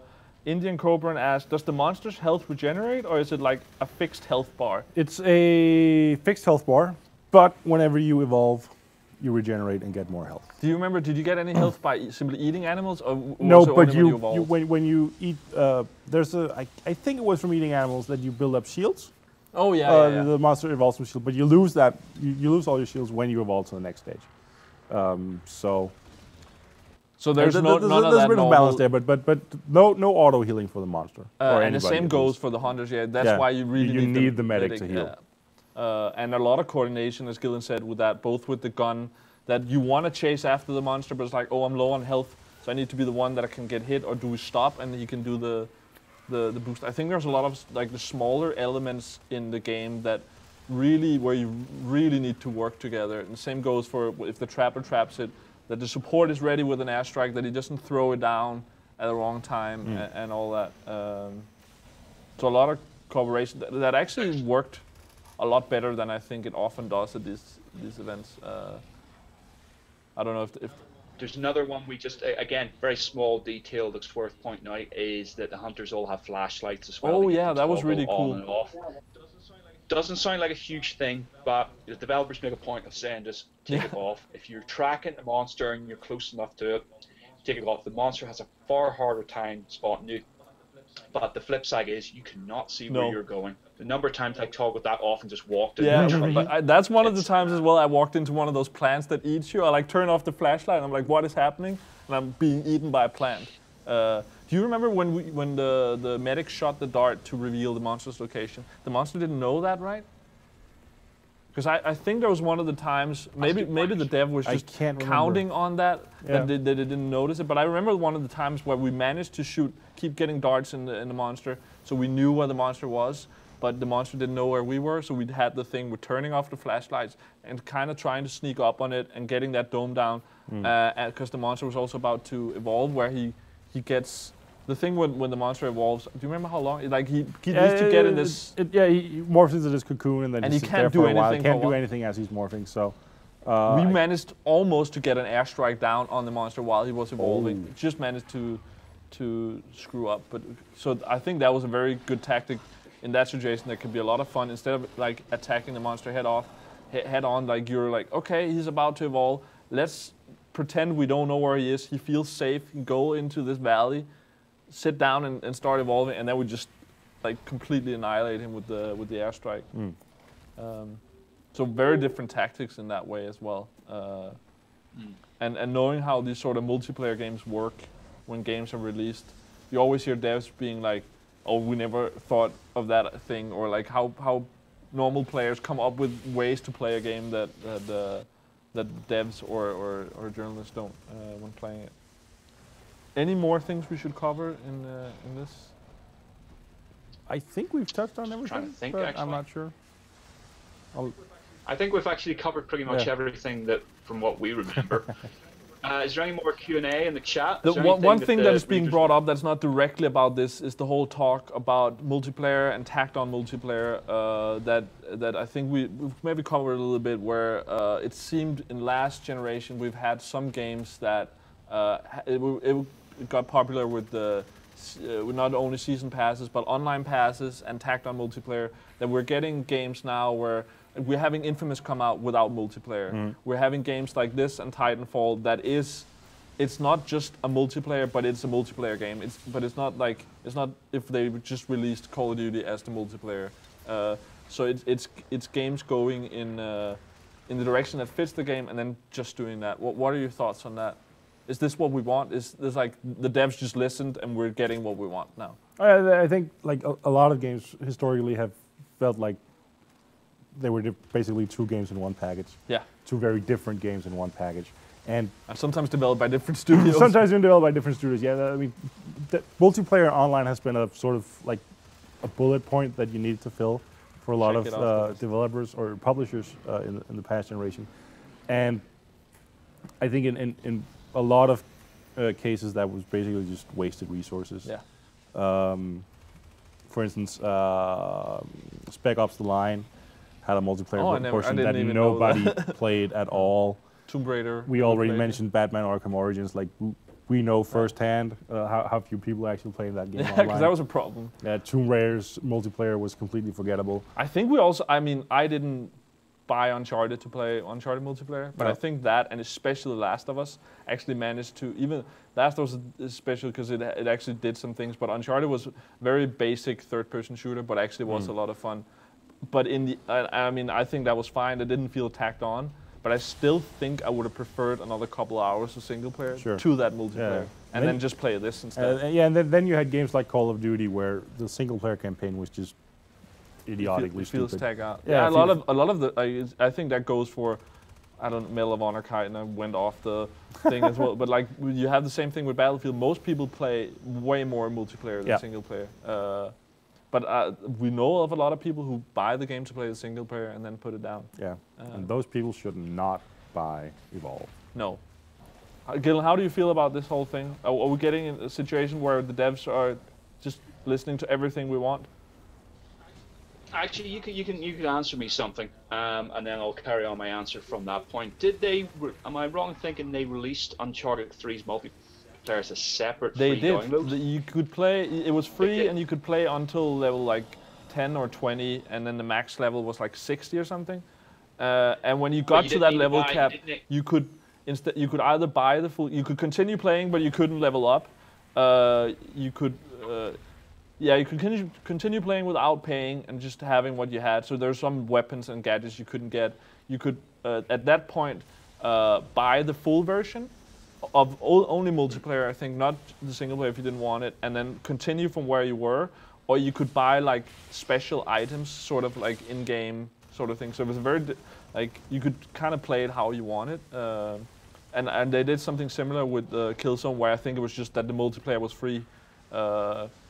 For Killzone 3, and I don't know if there was a level cap on that, but they started releasing this multiplayer as a separate thing. That's true.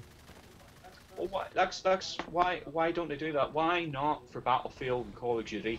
It should be. I'm surprised they haven't went that way yet. Why not just release it as a yearly subscription model, multiplayer only? You know, you buy, say you pay 20 quid for the disc or the download. And that's you're set up basically for the rest of the year. Okay, there's going to be season passes and stuff like that, but simply, why take away production from what a game is originally for the sake of, like Rasmus says, taking at the back of the box? Yeah, you know? I'm trying to think of, other than Call of Duty, other than Assassin's Creed, which multiplayer is quite interesting, I'm trying to think of a game franchise in the last generation that introduced multiplayer that is still being celebrated and played religiously today. I think it's a matter of, I think the devs have thought of all this. This is my experience being in the industry now. It's very, very rare you bring up something to a dev where they're like, oh, we never thought of that. Like, it's always been brought up. I think, and this is probably not the devs, this is probably the marketing and the owners of these big corporations that are saying, they have thought of doing, I'm sure they've thought of doing Call of Duty as a subscription, but right now they probably think they'll earn more money on selling the whole package, because the people who just want multiplayer will have to buy single player as well, and the people who just want single player will pay for multiplayer as well, and then maybe the single player people will play a little bit of multiplayer and be like, oh, I'll buy the season pass or something, or buy the wolf skin for the dog or something. Yeah, but I think, I mean, it might also have to do with the rise of games like League of Legends and Dota, where you know, you had the most popular game on PC right now. Probably the most popular multiplayer core game in the world right now is a game that doesn't cost anything to play. Yeah. Where you just, where all the income comes from selling cosmetic items and selling like access to different parts. And they've managed not to do pay to win. Yeah, they've managed to keep the balance where your spending, your success in the game is dependent on spending, and I think taking that approach to it and seeing the success of what Riot has done with League of Legends has shown that a multiplayer-only game is very viable.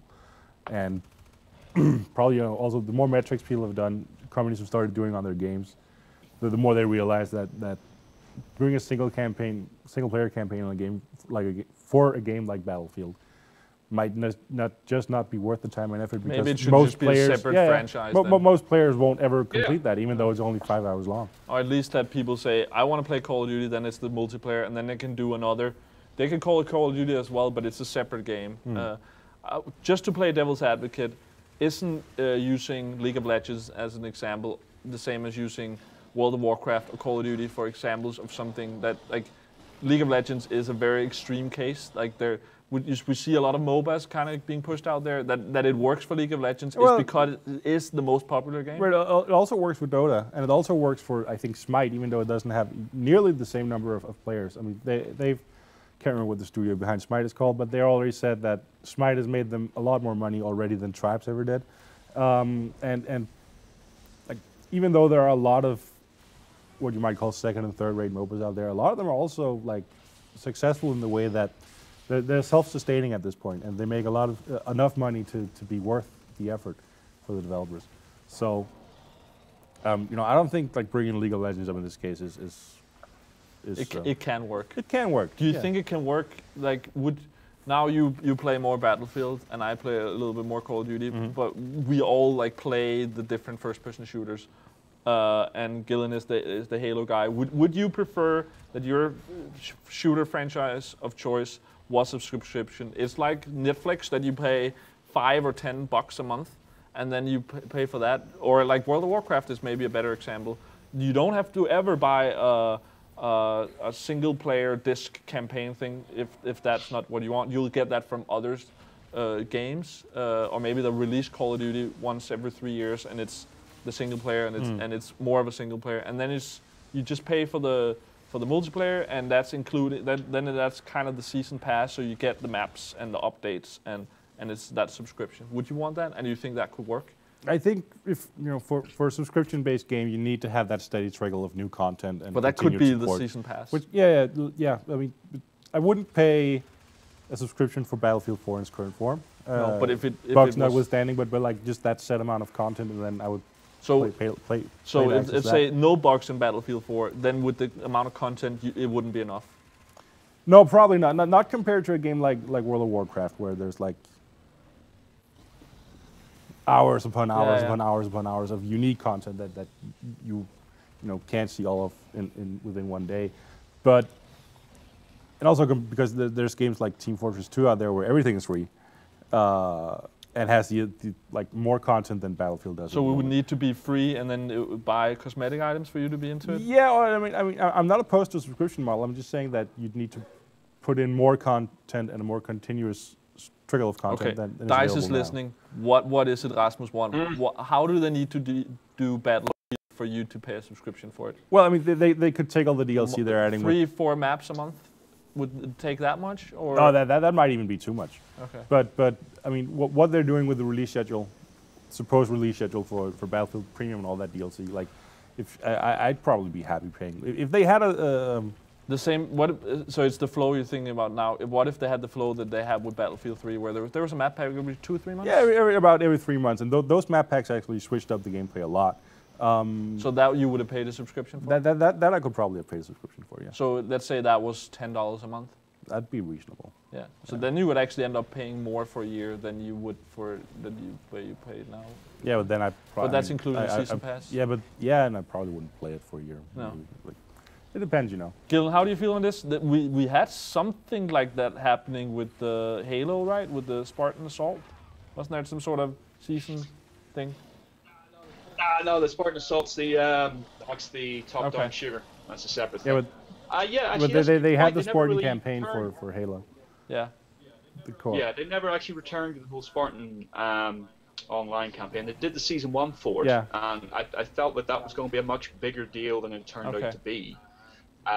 More that the actual season was small, chunky, local arena-based campaigns that reused assets over and over again, so you kept being dropped into the same level, except from a different side or a different angle, and told to progress in a different way. Halo's, I think, different. I think it's really a case-by-case basis. I don't think you can tar everybody with the same brush and say, right, everybody has to be monthly subscription models. Like, everything has to be multiplayer only. Halo's one where I feel like there's enough to the campaigns, the single-player campaigns. People are invested in the story. The people, I think, would go up in arms if you turned around and went, it's going to be multiplayer only from now on. And separately to that, I don't think you can say, all right, we'll release a disc with single player and you have to buy multiplayer extra. Again, that works as a whole package. I'm saying it more along the lines of Call of Duty, of Battlefield, where the single player seems superfluous, and I would imagine does take time away from the developers working on the multiplayer that they know is going to support them for the next year, 2 years, 3 years down the way. So for something like that, I think going multiplayer only would work, and certainly it works very much for Evolve. It works very much for Titanfall.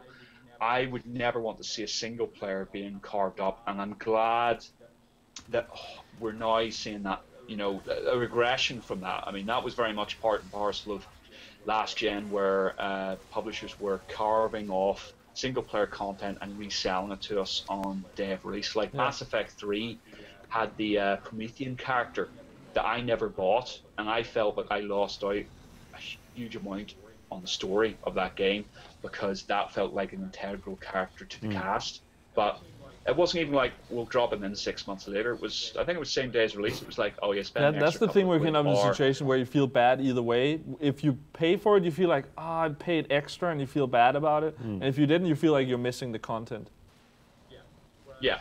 Whereas Witcher 3, as an example, even though we still don't know like 100% what's going on in that game, I can't imagine CD Projekt going, well, you know, you pay 10, 20 quid, we'll give you this extra DLC.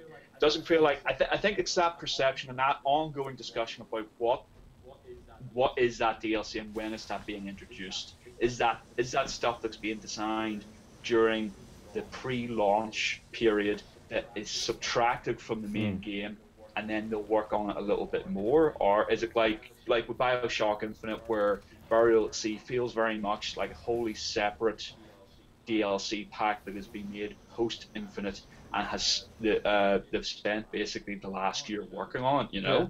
That to me doesn't feel like, well, I feel I'm being shafted here. That feels like a continuation of the story, something that's new, something that's original, something that's entertaining to play. But I think there's actually multiple discussion points and multiple topics here we can talk about, just branching off this. There's that, but there's also, going back to Witcher 3, you wouldn't imagine CD Projekt being told that they have to do a multiplayer component. I can't imagine. Well, yeah, nobody tells CD Projekt what to do. No one would play after the first month. Yeah. So yeah, I mean, there's a lot of talk. I mean, we could do a show just on this, and I think it is worth discussing, because I think people are interested to have that discussion point about the circumstances behind post-launch DLC, about multiplayer being forced into single-player games, and whether multiplayer can be released just as is without the necessary need for a single-player campaign. Yeah, but it seems we are getting single-player only games now, like Infamous soon. Thief doesn't have multiplayer, right? And we are getting multiplayer only games like Evolve and like Titanfall now. So it seems like at least we're getting somewhat in that direction. It'll be interesting to see if Battlefield and Call of Duty, what they will do. I could see Call of Duty do, let's say they earn half on each. I don't know how that is, but if they instead did a single player game every 2 years, and then they had 2 years to develop it, that was $60, and then whether the multiplayer was $60 or you paid a subscription, but then they could earn the other half of that. The only thing is right now, don't they just earn more money on selling me the game every year, the season pass every year, and now I start buying skins for my weapons and my dog, and they would definitely make money by selling skins for your dog. Oh yeah. So like just the popularity of those. So I'm screwing it up for everyone by just the popularity of those gun skins that we've handed out on GR Friday nights is insane. So, you know, there's a ghost camo skins. Definite market. I don't think we have any more weird gun camouflage. No, please don't. We're out. Trust us. Yeah, that's true. Do you think that's the future? Well, you guys, there's a question for you. The DLC packs, we're talking about weapon skins, character skins, etc. like that. So stuff that's, again, maybe a little bit superfluous. It doesn't really affect gameplay, but it affects how you are in the game or how you look in the game. Are you guys happy enough to spend a couple of quid, a couple of kroner on those sort of skins just to do up your character? It depends on the price. It really depends on the price. But if you have something like Team Fortress 2, where everything is really cheap and like within bottle of soda territory and like complete impulse buy territory, I'm happy to spend money on a weird hat or whatever. I think I'm. Yeah, I mean, I've spent money just on those keys for unlocking boxes in Team Fortress 2, and just to see what I got. You know, it really depends on the price. If you're down in like what an iPhone app would cost, then I'm I'm fine with it. I bought the wolf skin for way too much. That was stupid. I think that was $3 or $4. For me, I think definitely buying something like that is not something that I'm going to do a lot. I think $1 or $2. I'll weigh more. Of course, the lower the price, the happier I will be to do it. I think it's a matter of the price, and if I feel like it matters in game, if I can see it. And then the most important thing is this a game that I spend a lot of hours in? I usually spend 100 to 200 hours in Call of Duty a year.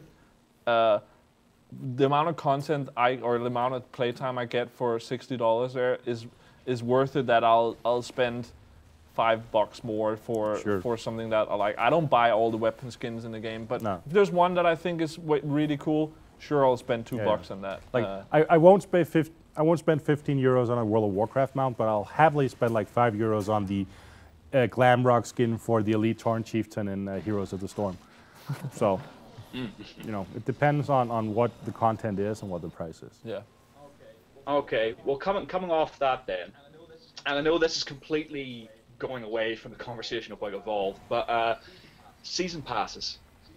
Season passes where a developer or publisher say, okay, 20 quid, you'll get the content that we'll be releasing over the course of the next 6 months cheaper, but they don't really tell you what that content is. Yeah, I don't like it when they have that approach. Money on the basis of trust. You're trusting that what you'll be getting will be good enough to equate to that 20 quid's worth of money.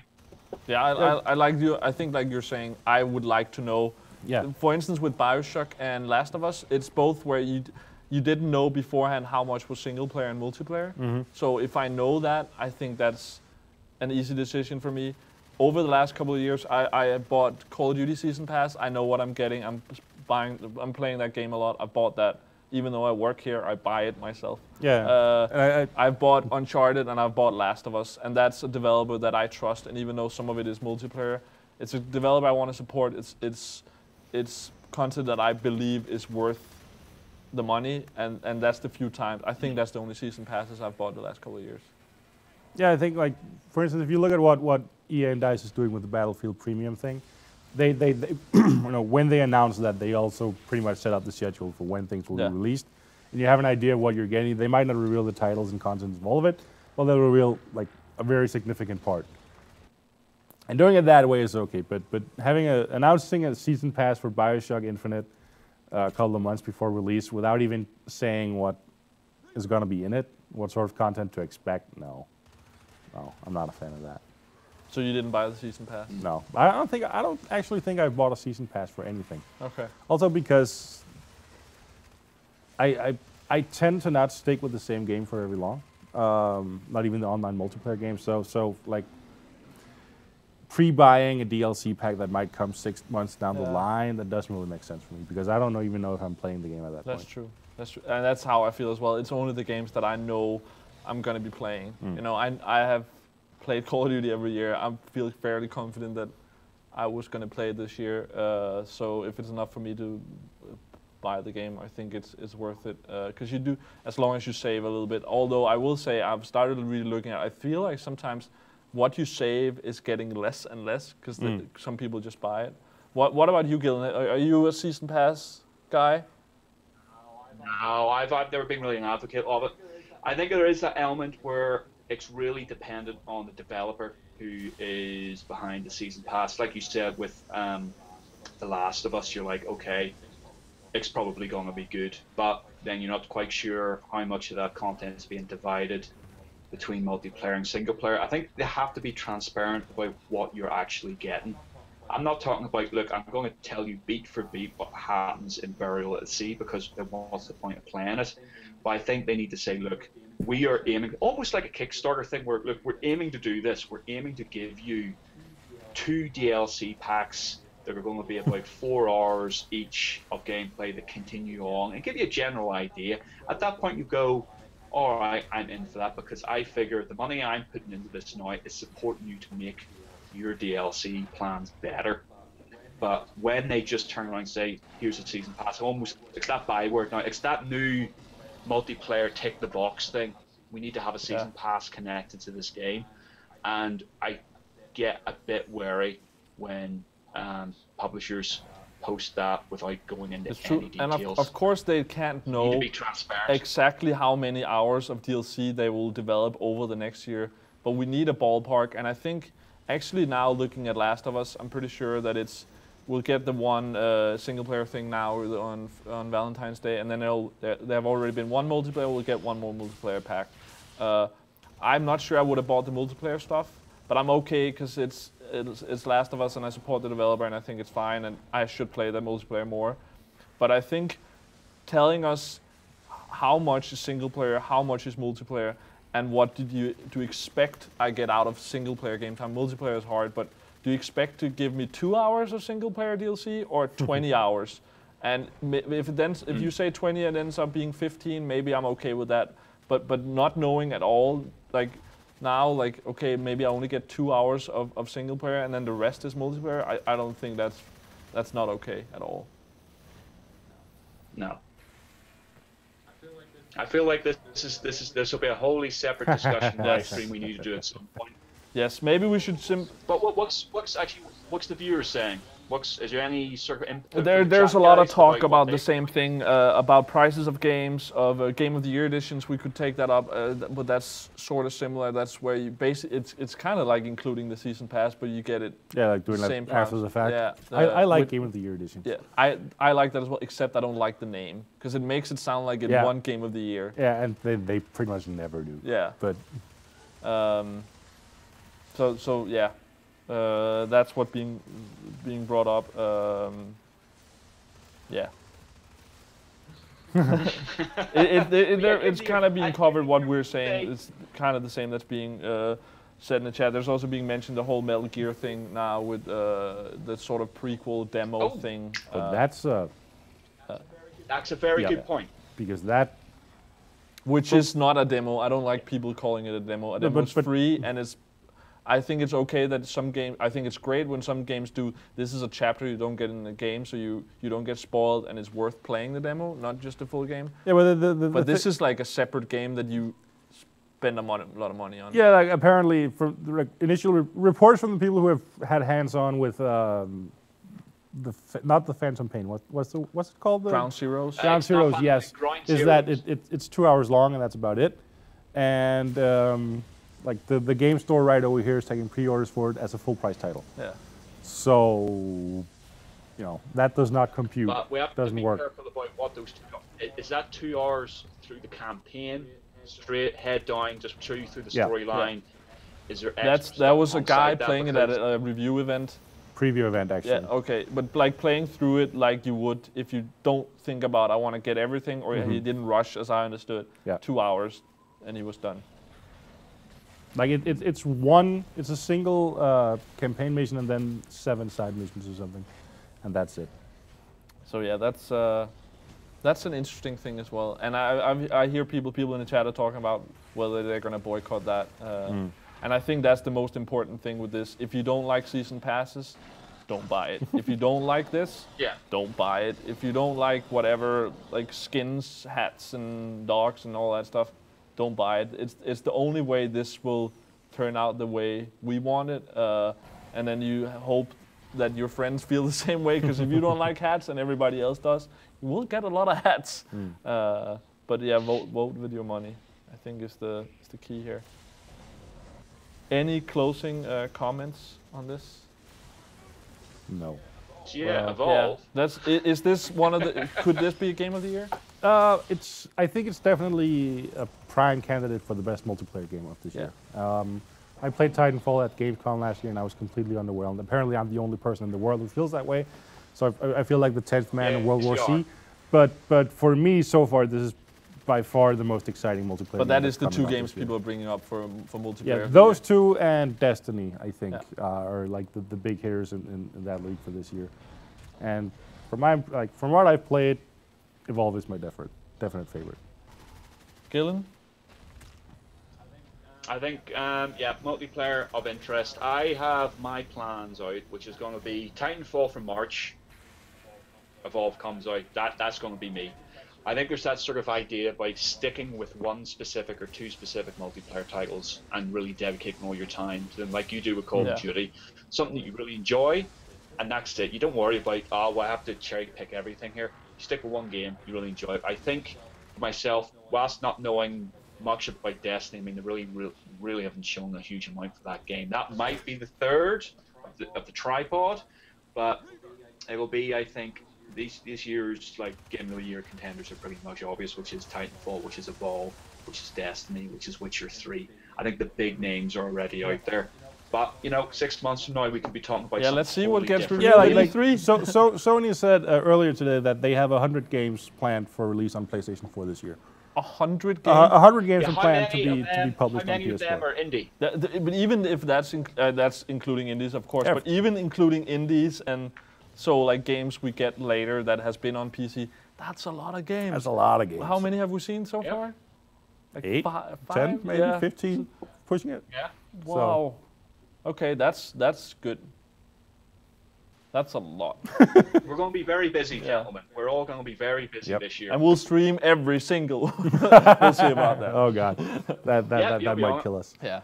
I think with this, we're gonna call it a day. Maybe Solfing can be ready with the trailer as well, and we'll run that as an outro. Thank you, Gillen. Can I do one plug? What? Oh yeah, we want us. Gillen, I told Gillen I was gonna plug something, but let's do it. Let him do it himself. Something happens at 6 o'clock. We forgot the T-shirt also. Oh, actually, that's something Okay. separate. You can do that. I'll do my thing. My thing is just basically the Evolve preview heads up, a massive monster preview special that we have in the new issue of the print magazine, which is dropping in UK retailers from next Monday. All new hands-on plus new games will be appearing in that preview, along with a shed load of interviews, reviews, the usual news section that you can expect from the UK magazine. But check it out.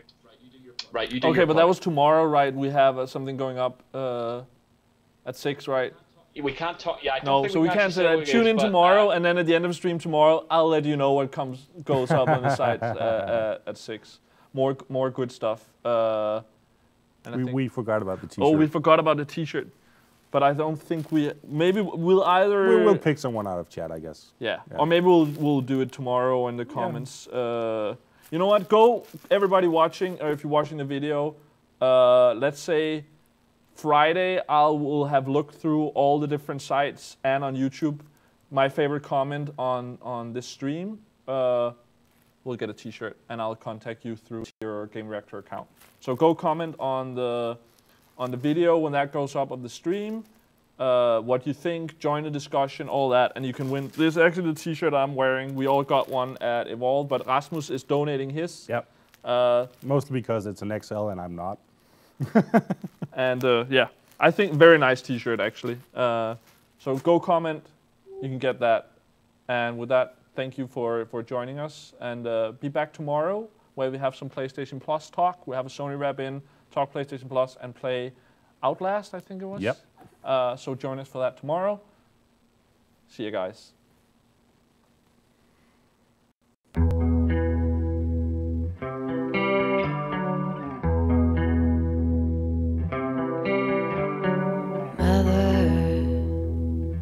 Tell your children not to walk my way. Tell your children not to hear my words, what they mean, what they say. Mother,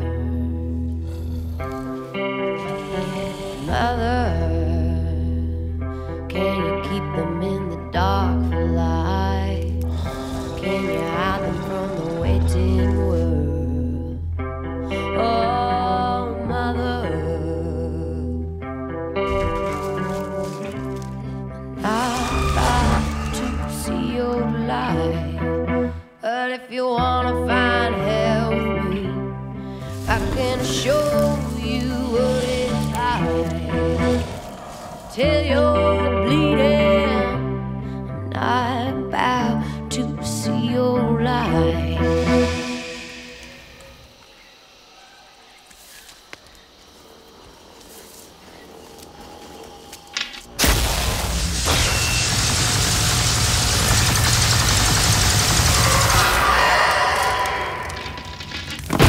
But if you wanna find hell with me, I'm gonna show you what it's